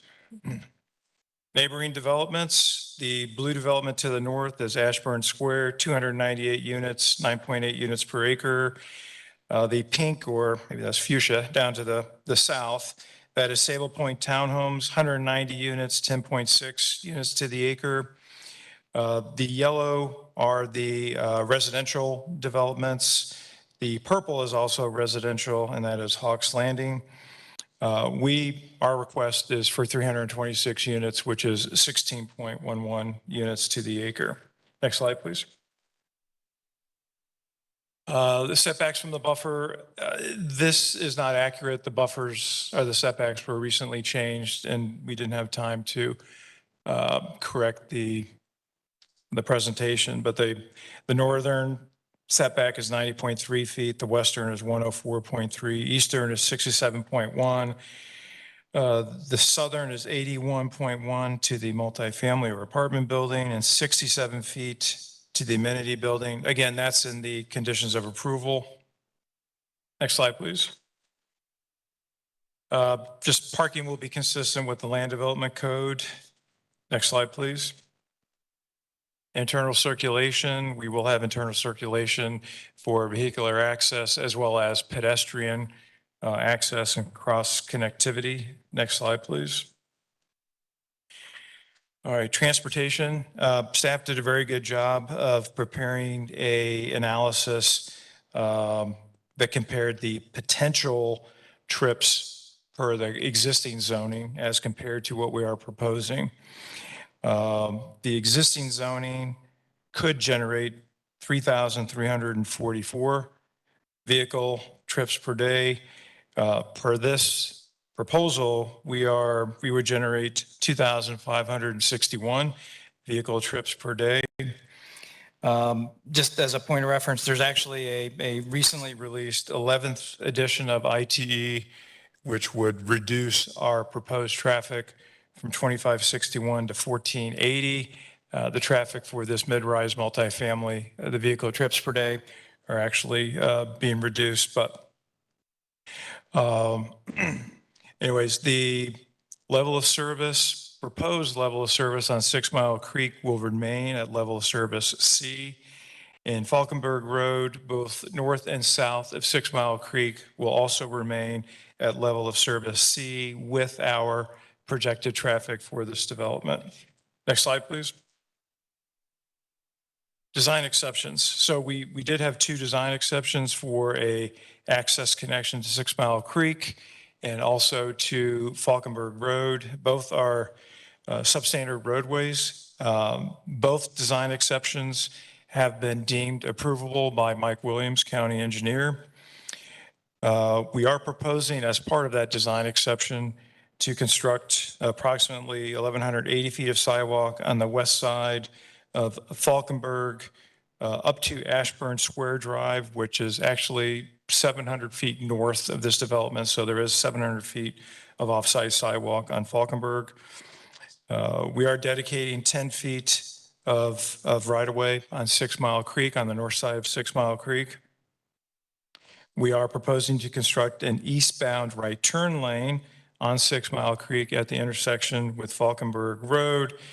And there will also be 1,100 feet of 5-foot sidewalk on the north side of 6 Mile Creek. I think I failed to mention on the previous slide that we are also proposing 30 feet and 42 feet of right-of-way preservation on the west side, the east side of our development, which is abutting the west side of Falkenberg Road. So there is going to be right-of-way preservation. Next slide, please. Wetlands, there are wetlands on the site. We are preserving the highest quality wetlands, which are the 2 wetland areas in the center of the site. Kind of looks like a shovel and a handle. Those are being preserved, as well as the 30-foot buffers. There is a less desirable wetland along the west side. We are coordinating with and have met with EPC on site multiple times. And we will continue to work with EPC and SwiftMud regarding the wetland preservation and any proposed wetland impacts. Also, we met with some folks earlier tonight. They had concerns regarding the drainage, primarily the drainage on the development located to the west of our site. where Almore Drive is, where some of that drainage is being blocked. There's also some issues with 6 Mile Creek, the drainage. We hope to resolve and greatly improve, significantly improve the drainage, not only on the western existing development, but also along 6 Mile Creek to better the drainage situation out there. Next slide, please. All right, that concludes my portion of the presentation. Julia will come back up and conclude the presentation. Thank you. Before you leave, can you just help for the record clarify for me the PD variation that's due to the gray water density bonus? There's a PD variation request regarding a buffer. Where that is, what is the requirement and what is the buffer you're proposing or the type of screen? You know what, I saw that and I missed it when I reviewed the presentation earlier. I don't think there is a PD variation for the buffer. We do have the 5 foot to the north, 20 feet to the west, 20 foot to the east. And to my knowledge, I don't think there is a PD variation. I saw that and I don't think there is one actually. Okay, well, that clears it up then. Okay, All right, thank you very much. I appreciate it.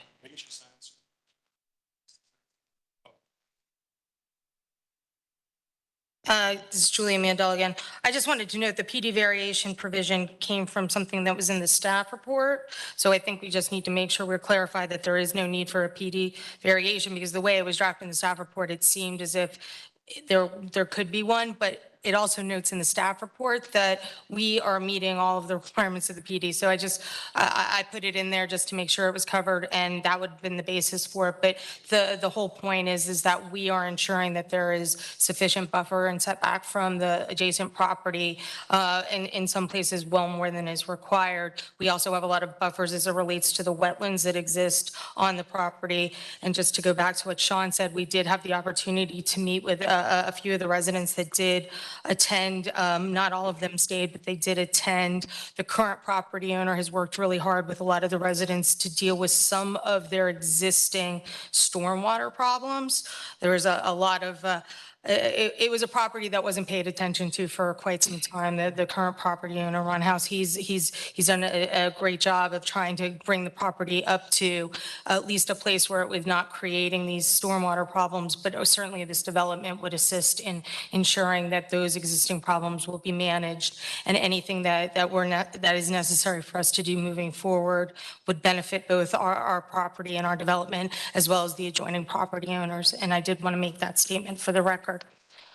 As you know, these are the factors to consider. I won't go through them because I know you're very familiar with them. And next slide.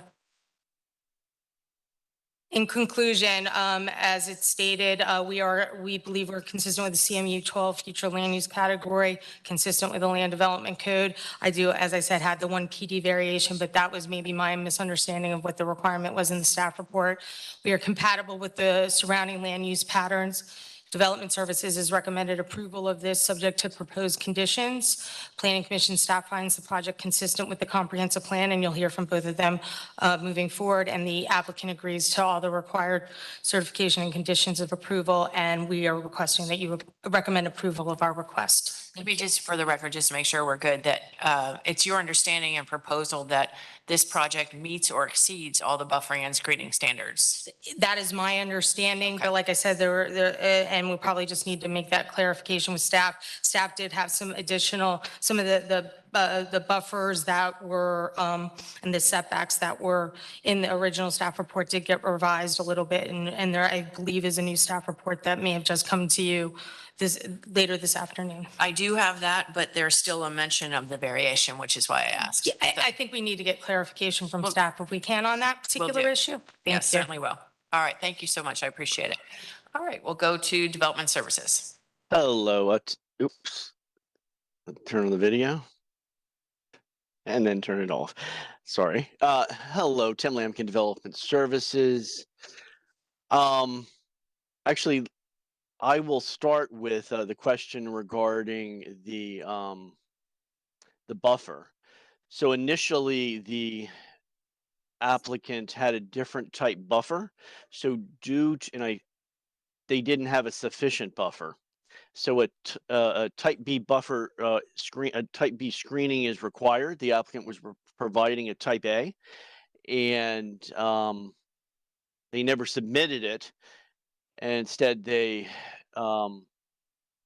clarified that prior to site plan certification, they're going to update the text 20-foot type A buffer along the northeast adjacent to certain folios. It's in page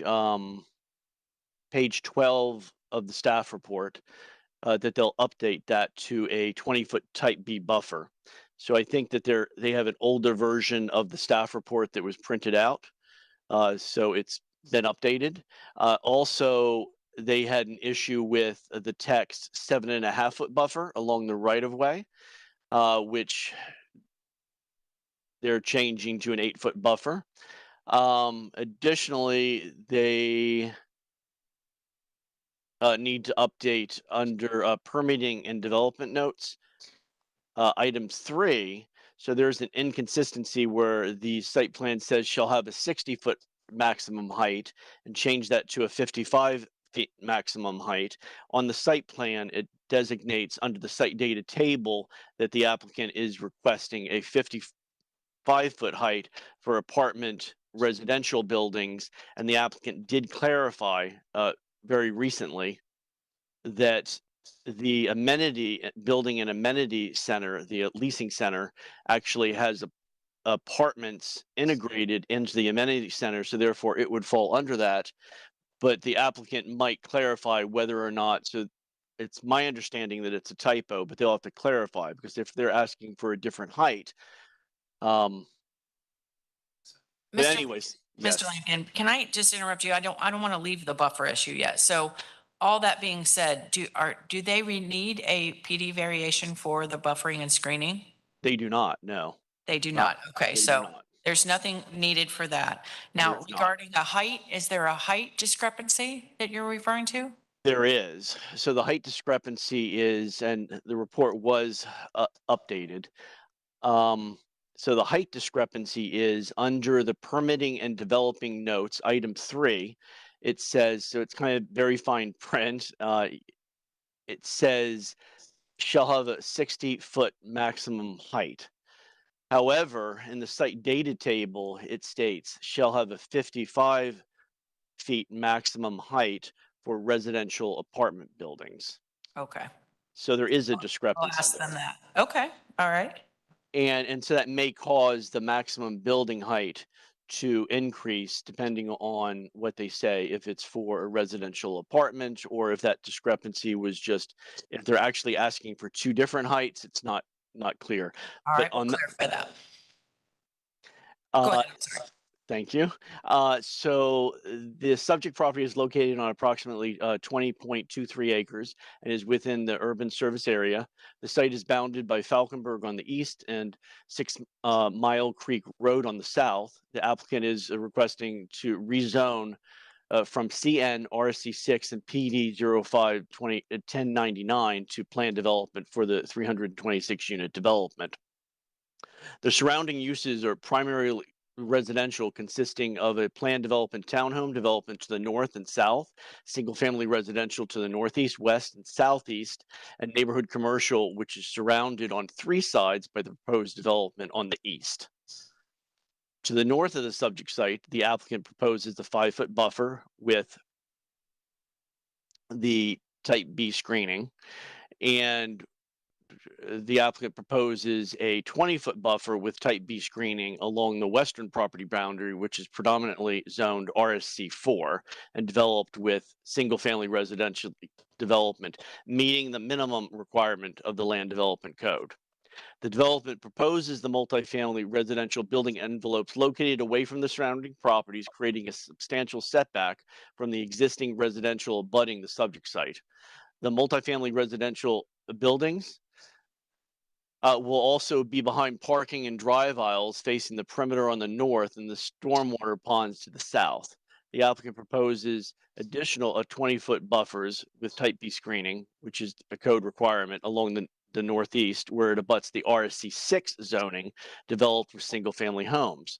Due to the gray water density bonus, the applicant requires, and this is where I think initially the Scrivener's error on the applicant's site plan was because of that, the density bonus and the density being greater than 12 units per acre, they accidentally put type A, but they've clarified to staff that they will be providing a type B screening. The applicant is also requesting a gray water density bonus to Florida state pursuant to state statute 403.892 for installing gray water technologies. A density increase of 35% is available under Florida state statute when using gray water systems in all residential units.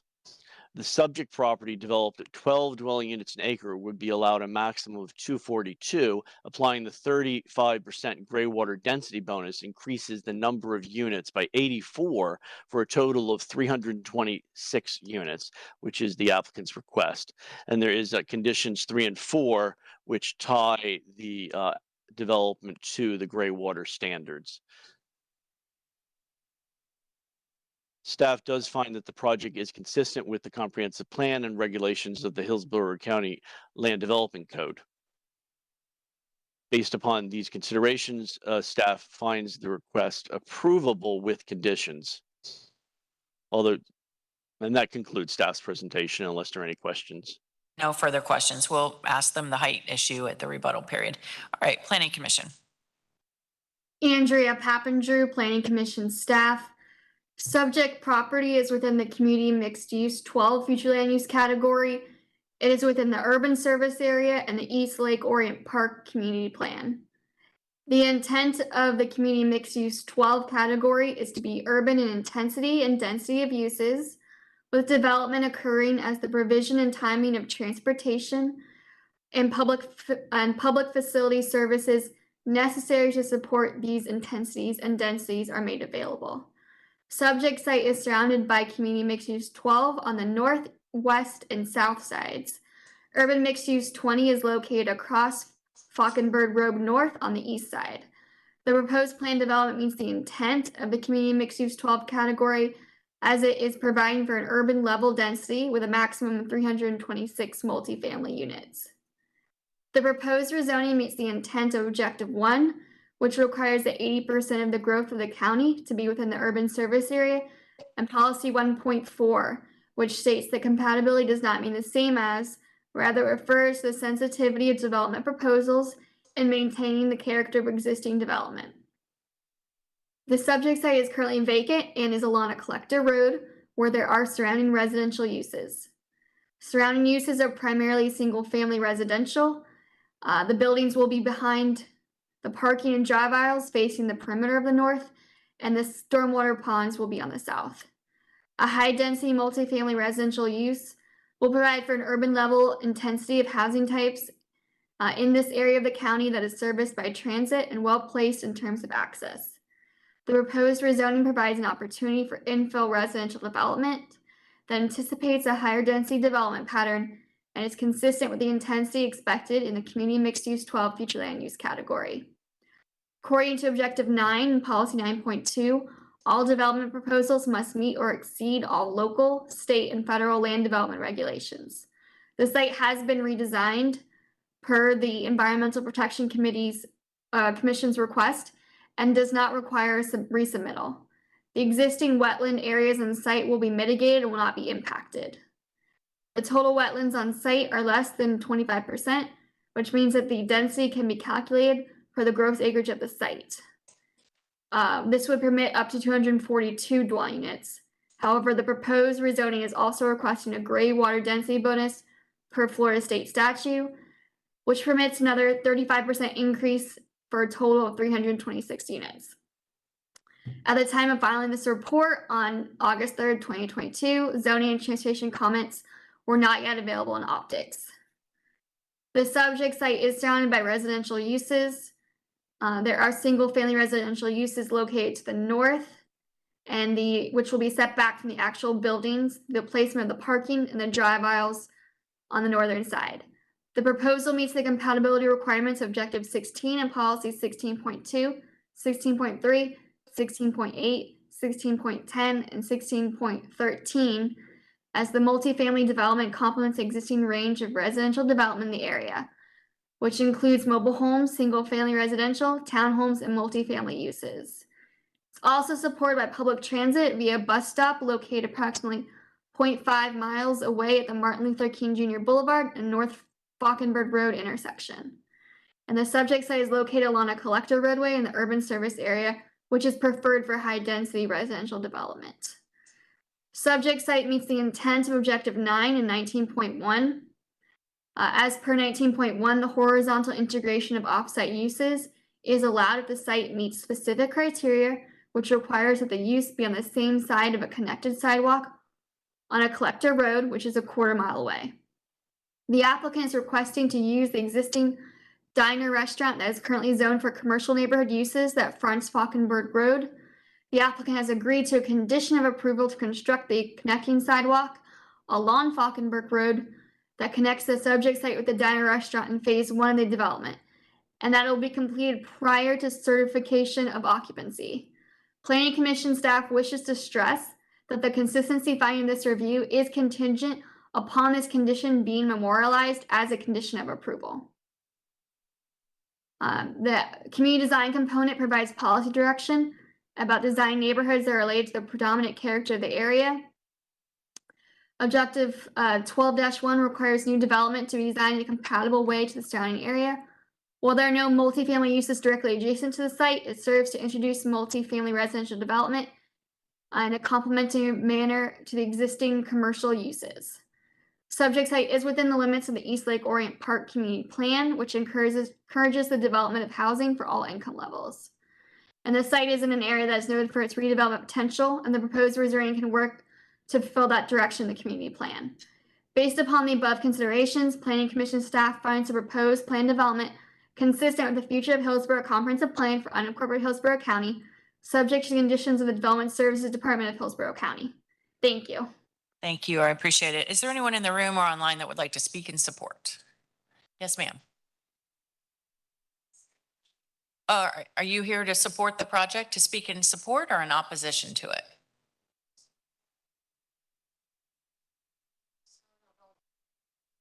Okay, if you could just hold that thought, we'll get to opposition or concerns in the next, so just give me 1 second. So is there anyone who would like to speak in support, either in the room or online? Okay, so now we'll call for opposition. So if you want to come forward, or concerns, perhaps. All right, if you could give us your name and address before you start.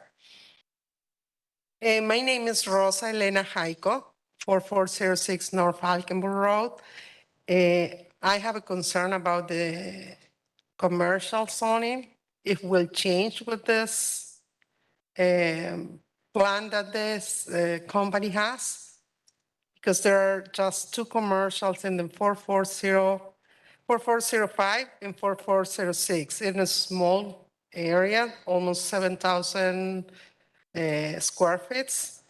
And this type of projects will affect in the commercial zoning, will be my question. Is your question, what if this property of the rezoning includes commercial property?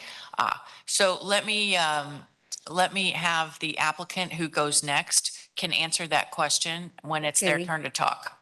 All right, Perfect. but I Thank you appreciate so you coming much. down. If you could please sign in with the clerk's office just with your name and address. Thank you so much. Is there anyone else in the room or online that would like to speak in opposition? Yes, sir. Are you coming forward? Go ahead. While he's coming up, is there anyone else that would like to speak in opposition? I wasn't sworn in, by the way. You were not? No. All right. If there's anyone else that would like to speak on this case or the next one that has not been sworn in, if you could please stand and raise your right hand. Do you solemnly swear that the testimony you're about to provide is the truth, the whole truth, and nothing but the truth? I do. Thank you, sir. Please go ahead and give us your name and address. My name's Larry Adams. I live at 9604 6 Mile Creek Road, Tampa. And I'm not exactly in opposition, but I do have concerns.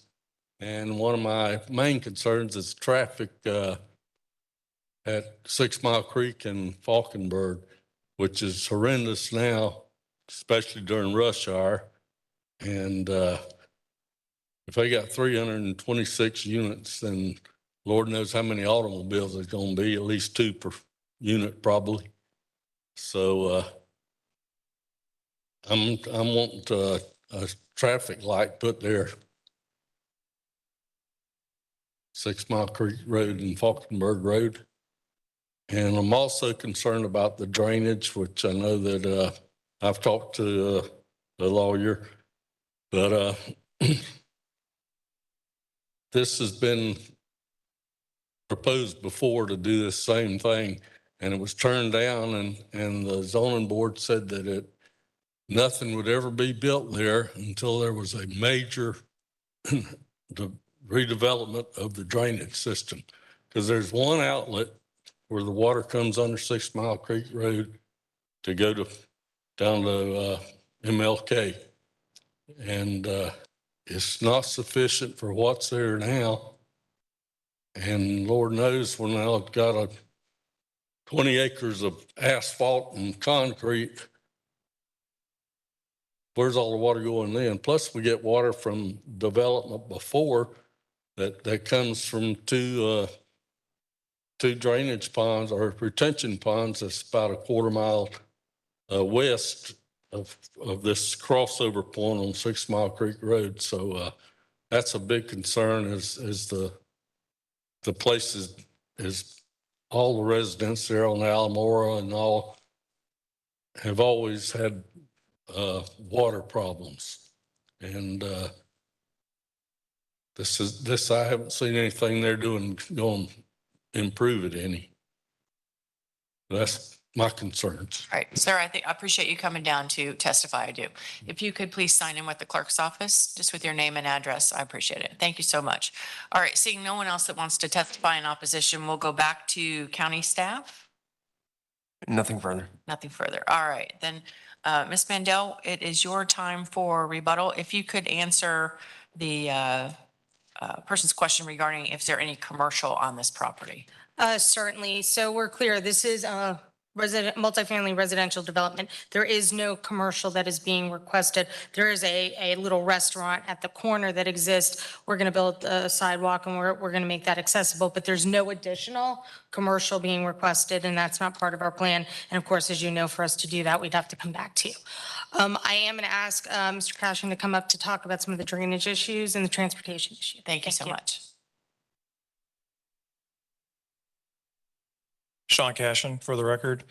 Regarding the drainage, our site, as well as a good portion of the existing development to the west, does drain to 6 Mile Creek, and it does flow through I believe it's a 24-inch culvert that crosses 6 Mile Creek, goes through a ditch system that does head south to MLK, and then I think it connects into a closed pipe system. When this site was rezoned in 2005, and we actually submitted construction plans to the county, I believe in 2006, we were aware of some of the drainage deficiencies for the development to the west, specifically Almora Drive, which is a dead-end road, and it kind of drains to our development, but then there's a little berm at the dead end of Almora Drive. So we were going to construct a swale, remove part of that berm, take in that drainage from the development to the west, which is currently ponding there and causing some minimal flooding on some yards within that development. But to improve that situation by taking in that drainage and routing it to the south to 6 Mile Creek. I think we also proposed back in 2006 to upsize the culvert under 6 Mile Creek because it was not of sufficient size to flow the amount of water in the drainage basin area to the north. So those are things that we are still going to look at during the construction phase to try to improve the situation and better the drainage situation in this area. And so that's something we did in 2006 and we will do again for this project. Regarding the traffic, we have reached out to the county to find out if there are any proposed plans to improve Falkenberg and 6 Mile Creek. perhaps the north leg of Falkenberg to improve that situation. Do not know if that's in the works or if that's part of the capital improvements plan. We will still try to find that out. The level of service, again, for 6 Mile Creek is at C. It's going to remain at C. Falkenberg, it's C. And for both the north and south segments, will remain at level of service C. By proposing, well, with the proposed eastbound right turn lane on 6 Mile Creek to Falkenberg, that does increase the efficiency of the turning movements at that intersection. So even with our projected traffic, there will be a slight increase in efficiency through that intersection. And could you just address that gentleman's final question about the traffic light, a possibility of a traffic light? I do know with our development alone does not warrant a traffic light at that intersection. But part of my question to the county is to find out, is that something that is being considered as part of any intersection improvements of 6 Mile Creek and Falkenberg? Thank you so much. Okay, thank you. And for the record, Julie Mandel, I did also want to go back to the height issue. We yes. agree that the 55 feet is what we're That's the agreeing. I know that there was some confusion in the staff report and some back and forth, but that is what we're agreeing to. So that's a clear for the record. And with that, I would just reiterate the comments from the Planning Commission and from the staff. And in terms of the location, this really is a very good location as it relates to putting in this style of development because of its proximity to employment, transit, and the types of things we're trying to do in Hillsborough County. So I'll just, with that end my presentation and request your recommendation of approval. All right, thank you for that. I appreciate it. We'll close rezoning 22-0859 and go to the last case. The last item is agenda item D10, major minor application 22-0863. The applicant is Craig Stern. The request is for a major modification existing plan development. Israel Monsanto will provide staff recommendation after presentation by the applicant. All right. Good evening. Good evening, William Malloy, 325 South Boulevard, Tampa, Florida. I'm going to get out of the way pretty quickly here and let Miss Albert walk through this project. I just want to set the table a little bit with some context for it. This is a project that we did bring in a not dissimilar fashion to the board last year. We did not prevail at that time. However, a very similar case was heard the following month and was approved, I believe, 7-0. So we've done our very best with our project, which is not dissimilar at all, to model that which was approved. And Ms. Albert can go through the particulars of that. All right, thank you so much. Good evening. Good evening, Isabel Albert with Half Associates, 1000 North Ashley Drive. For the record, I was sworn in. Next, please. So just to orient you a little bit, the site is located where the blue star is, and it's at the southwest corner of Lithia Pinecrest and Lithia Springs. It is currently zone plan development, and it is approved for 3 different options, which they range from mini storage and commercial uses to single family uses and commercial uses. So these were the 3 different uses or options that were is currently approved on site. It is located in the urban service area, and it also has a future land use of residential too. Next, please. So just to go a little bit closer, as you can see here, the site is developed with the first option, which is a 99,000 square feet of mini storage. And the area where you see up front along Lithia Storage, that is the area that was supposedly for the 11,000 square feet of commercial neighborhood uses. But to see around you, to the south of us, there's an 85-acre Lithia water treatment facility. And further to the south, you'll start seeing the development for Fish Hawk commercial and retail in that area. Across the street from us is a fence company with open storage. To the north of us is a planned development that was approved for a daycare, and then some scattered single-family units in the area. Next, please. So this again just brings you just in where we are in location to our surrounding, we have to the north, we have lots of ELAP properties, and to the south, east and southwest is really fish hawk development with a Randall Middle School is there, as well as a county park there, and that big, large treatment. Next, please. So here's what we're proposing. So the area that you see along Lithia Pinecrest was the originally area for the 11,000 square feet of retail use, commercial neighborhood uses. Since the development of this site, there has been no interest for that to be located as a commercial use there. And to think about it, they have no access on Lithia Pinecrest. The only access to this retail area is through the mini warehouse that's fenced in and everything, as well as the retail was limited to uses in the condition. It was very specific uses. And so, with the operation of the current business, they wanted to expand the boat and RV parking area to this site, as well as part of the original condition when we were approved for the mini warehouse. They somehow excluded the parking or storage of moving trucks. And so part of our request is to bring back the moving truck that's usually would be permitted in per the code. And we've put those internally, as you can see on the site plan. As Billy, Mr. Malloy explained, that we previously went for similar requests, which was not supported by the board. But since then, there is another request very similar to ours, and we've modeled our request based on that. And that includes what you see here today is the area would be covered, the parking area would be covered, as well as having an 8-foot fence wall and landscaping. The landscaping would be per the scenic corridor along Lithia Pinecrest, and then a type B screening along Lithia Springs Road. Part of the proposal also was to have solar panel that were going to be installed on some of the existing structures.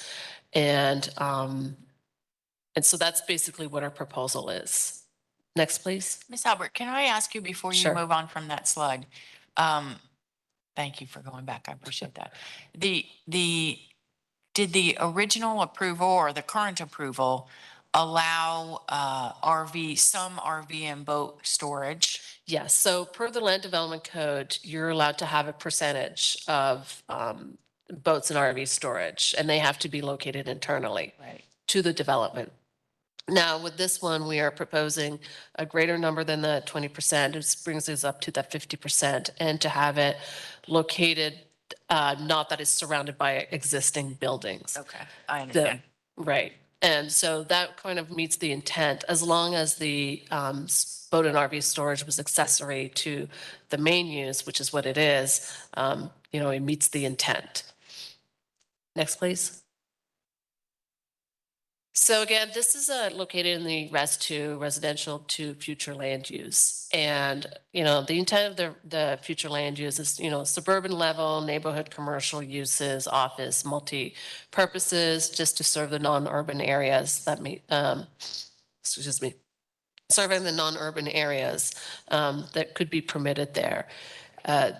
To be, looking at the residential 2 around us, we're surrounded by ELAP property. We have some residential facility, but we have, the 85-acre of Lithia water treatment facility to the south of us. And then we have the school, and then we have the fish hawk development. The boat and RV is accessory to the mini warehouse. The mini warehouse can survive without the boat and RV use, but the boat and RV use cannot be there without the mini warehouse. So it's really an accessory to the existing use on site of the mini storage. And the boat and RV storage is not defined as open storage. There's some planning commission staff is stating that this is a open storage use, which is specifically is not. If you look at the land development code definition, which I'll include, it specifically includes boats and RV. This is not a standalone use. This is an accessory use to the mini storage, which is allowed in commercial general zoning districts. So it's not a commercial intensive use. It really is commercial general use. And the mini warehouse with the boat and RV again, is not an SCI use. And that I want to be very clear about this because there is a use for open storage and there is a use of mini storage with accessory boat and RV storage. Next, please. So this is where we are as staff recommendation. They found development services reviewed this and looked at the previous case and found that we meet a lot of the model of previously a model approved by the board.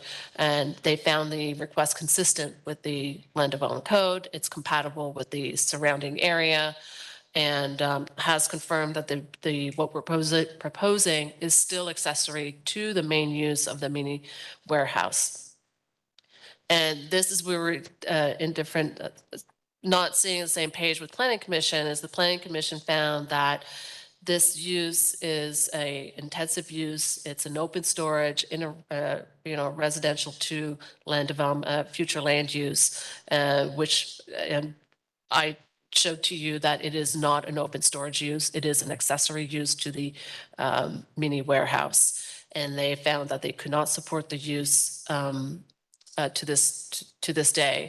And as seen in the pictures below, we have our accessory uses of some of the boats in our storage area. And then across the street is more like that open storage of what that is. And they're not the same use.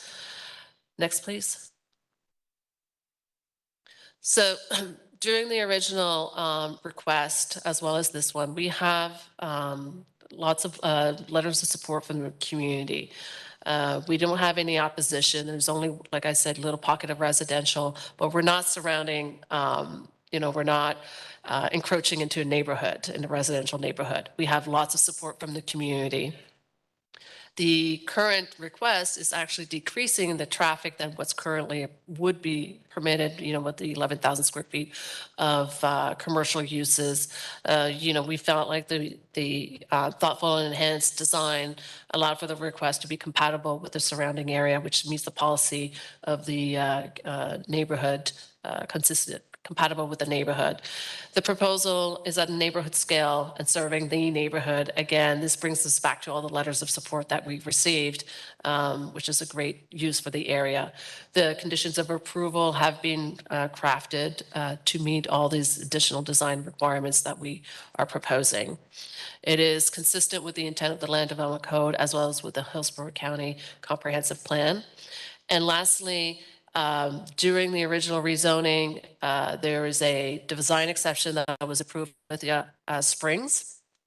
And because we're going through the process again, we have to ask for another administrative variance for Lithia Springs Road. And the county's engineer have reviewed it and found it approvable and would be part of the condition if you found this supportable.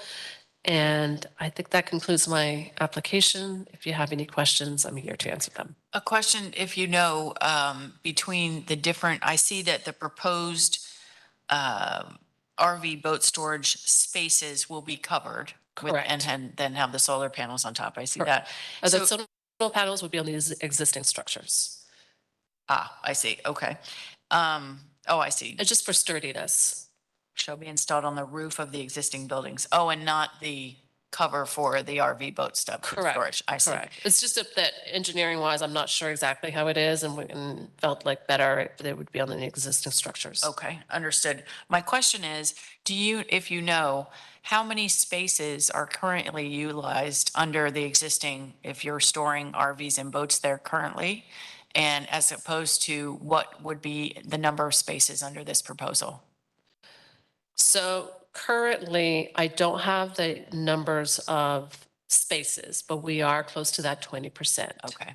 So it would be doubling what we have now. And then the percentage is, I see you're capped out at 50%. We're capping at 50%. And this is calculating because it's really 20% of the square footage of the muni warehouse. So even though it's open, they're still calculating that as percentage. And so it's basically did the math of how much, 40 feet by 12 feet is a space.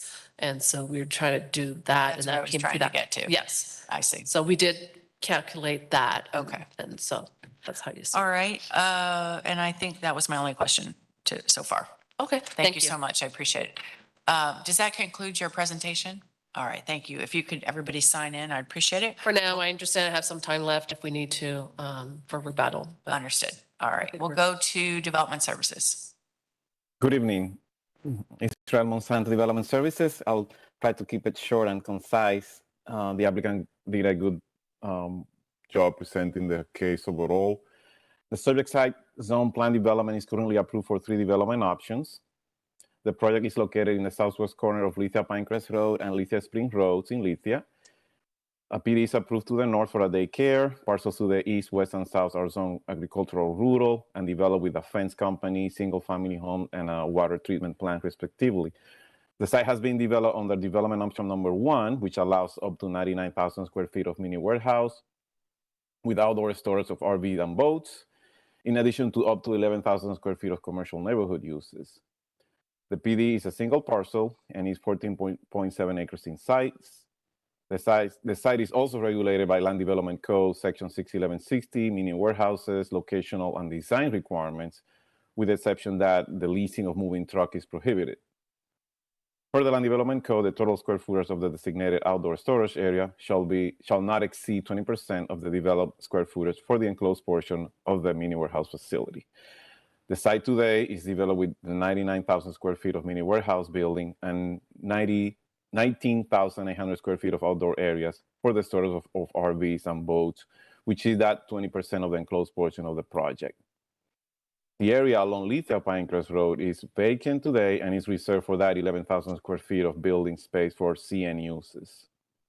As part of this major modification, as the applicant stated, the request is for a new development option number 4 to increase the storage area of RVs and boats, and also to add the storage of moving trucks, limited to up to 4. These trucks will be stored internally and closed by existing buildings for use by patrons only.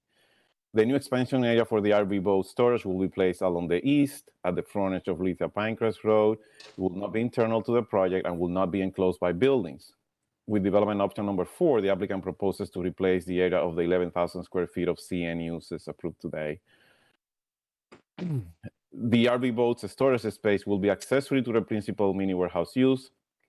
The maximum building space will remain at 99,000 as approved today.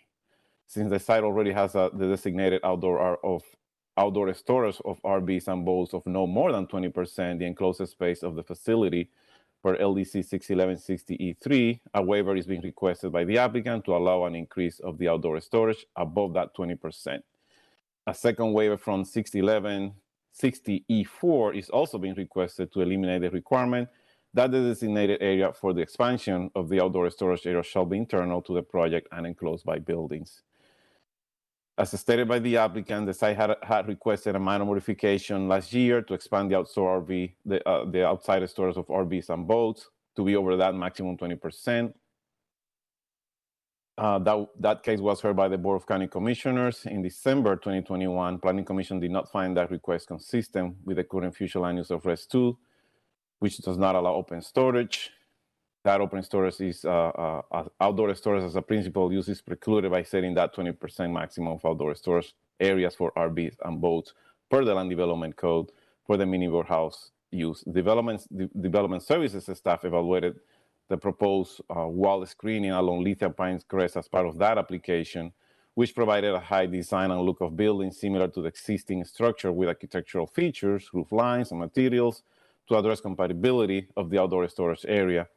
While that proposal addressed many of the compatibility concerns with the surrounding and would have effectively screened those areas from public view, staff could not support that application, citing that 20% maximum outdoor storage area set by the Land Development Code, which would otherwise would be prohibited in that PD. The request was denied ultimately by the board, which found the petition not to scale with the area and inconsistent with the comprehensive plan.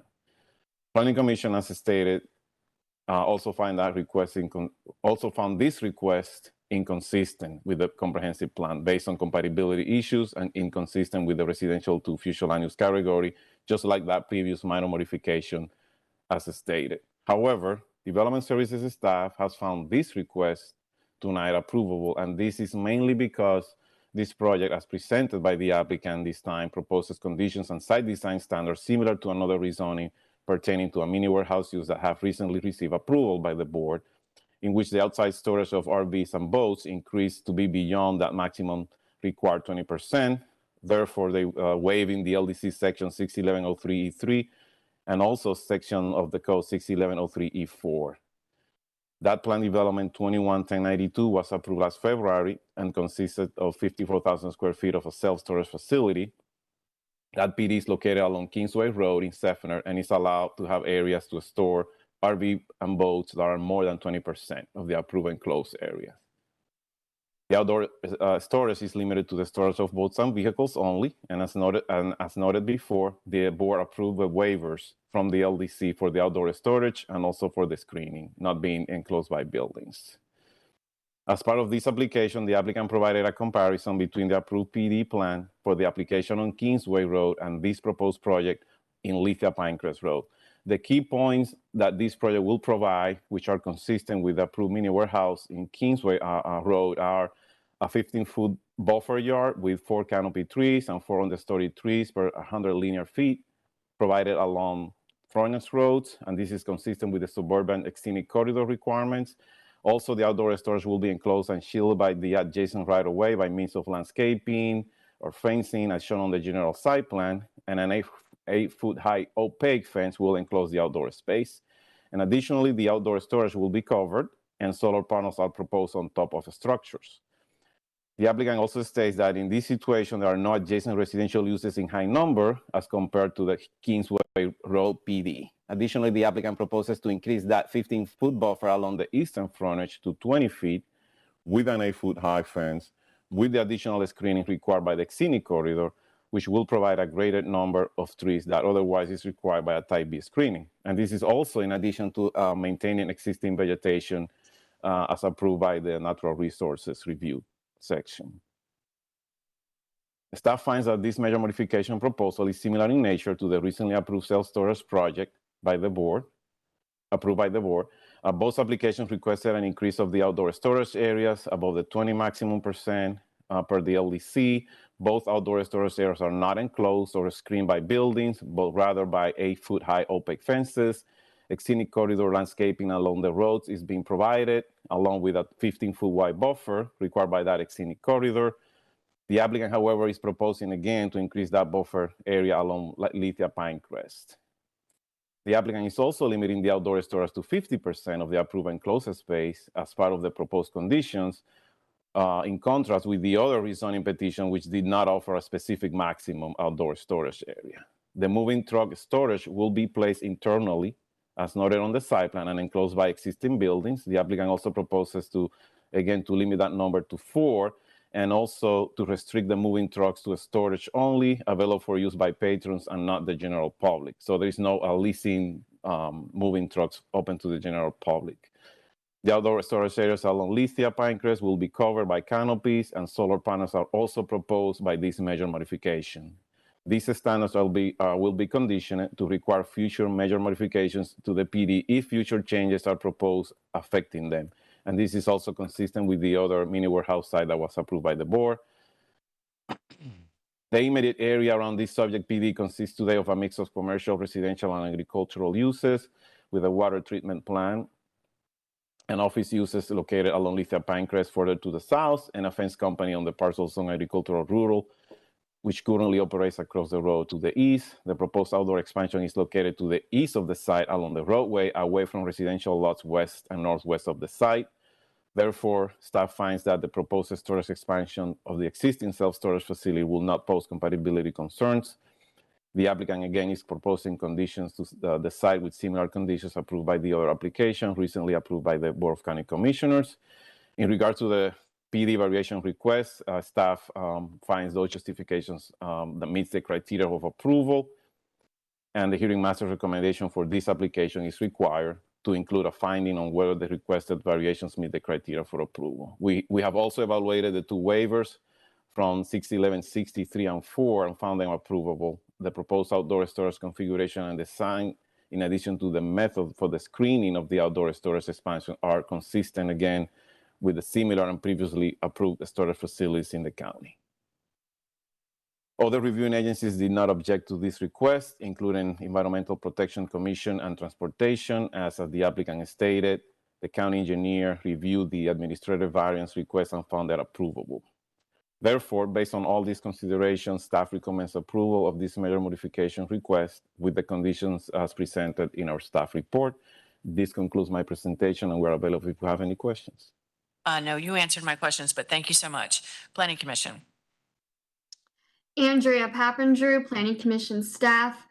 The subject property is within the Residential 2 future land use category. Residential 2 surrounds the site on the south, north, and west.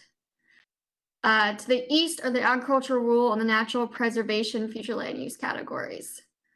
The site is within the urban service area and the South Shore Area Wide Systems Community Plan. The subject property is located at the southwestern corner of Lithia Springs Road and Lithia Pinecrest Road. Commercial location criteria is based on the future land use category of the property and the classification of the intersection of roadways as shown in the adopted 2040 Highway Cost Affordable Long-Range Transportation Plan. The nearest qualifying intersection is Lithia Pinecrest Road and Fishhawk Boulevard, but 75% of the subject property is not located within 660 feet of the intersection. So the site does not meet commercial locational criteria, and a waiver request has been submitted for review. The waiver states the request is to expand the approved boat RV parking in the portion of the site currently approved for 11,000 square feet of limited neighborhood commercial uses, resulting in a decrease in the amount of approved square footage.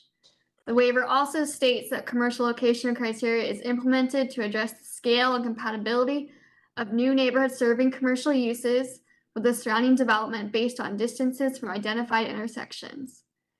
The applicant asserts that the Lithia Pinecrest Road and Lithia Springs Road is not a regulated intersection.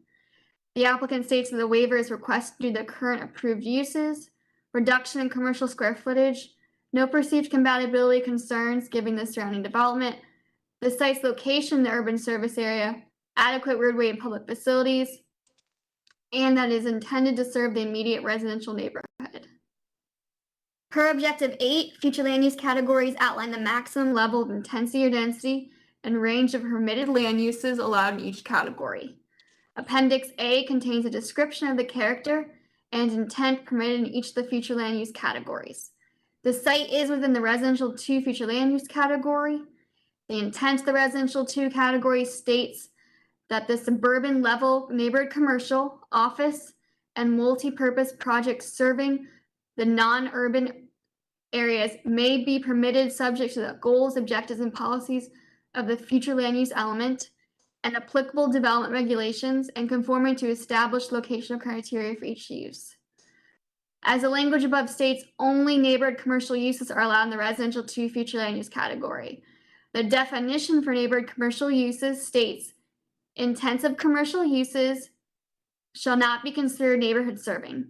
The applicant is asking to waive the land development code requirement that outdoor storage shall not exceed 20% of the developed square footage of the enclosed mini warehouse use.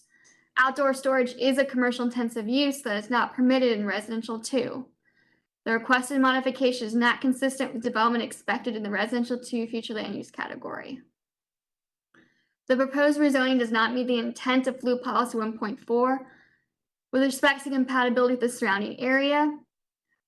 Policy 1.4 compatibility is defined as the characteristics of different uses or activities or design which allow them to be located near or adjacent to each other in harmony. Outdoor storage is a commercial intensive use proposed for this site with adjacent residential uses to the north, and commercial intensive uses were not originally approved beyond an accessory use for the original PD.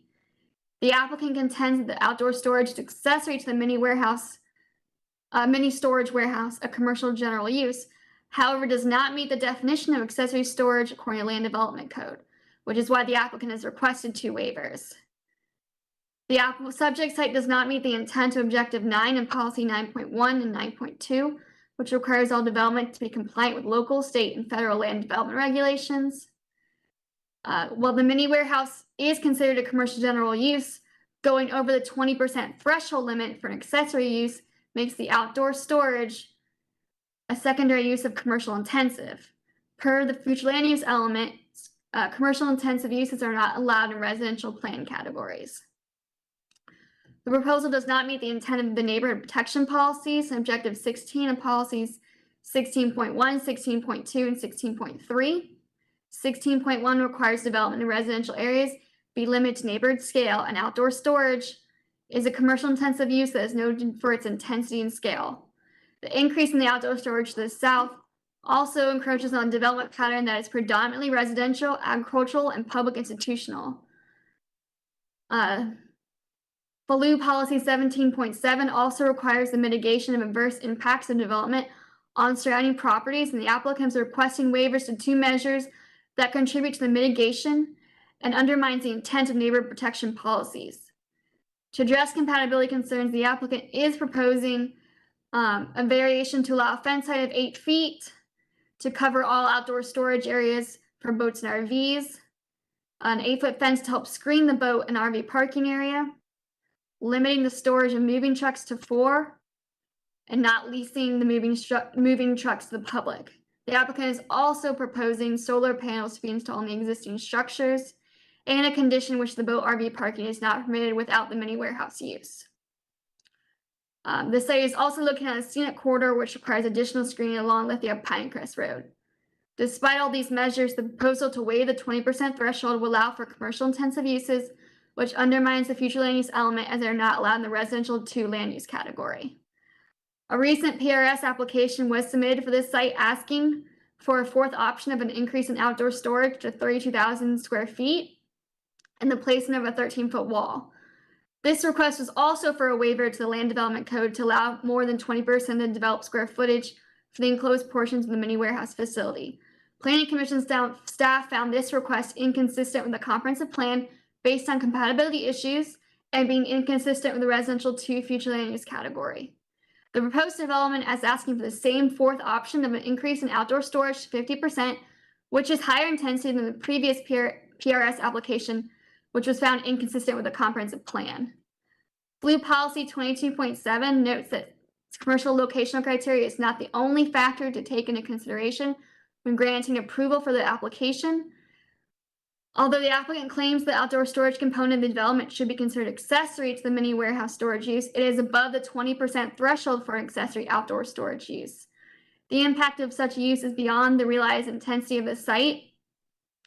The use must be compatible with the surrounding existing residential, agricultural, and public institutional development, and placing a commercial intensive use, such as outdoor storage, in a residential plan category does not allow commercial intensive uses, undermines the intent of the commercial locational criteria requirements in the comprehensive plan. Objective 12-1 of the community design component requires new development to complement the surrounding land uses and be designed in a way that's compatible. The proposed plan development is in the South Shore Area-Wide Systems Community Plan, and the plan does not have any goals that relate directly to this site. However, it does contain language on implementing the community's greatest desires, including codification in the Land Development Code to the greatest extent possible. The proposal would set a dangerous standard to allow commercial intensive development to encroach into the residential future land use category and is not consistent with the community design component in the future land use element. Based upon the above considerations, Planning Commission staff finds the proposed plan development inconsistent with the Future of Hillsborough Comprehensive Plan for unincorporated Hillsborough County. Thank you.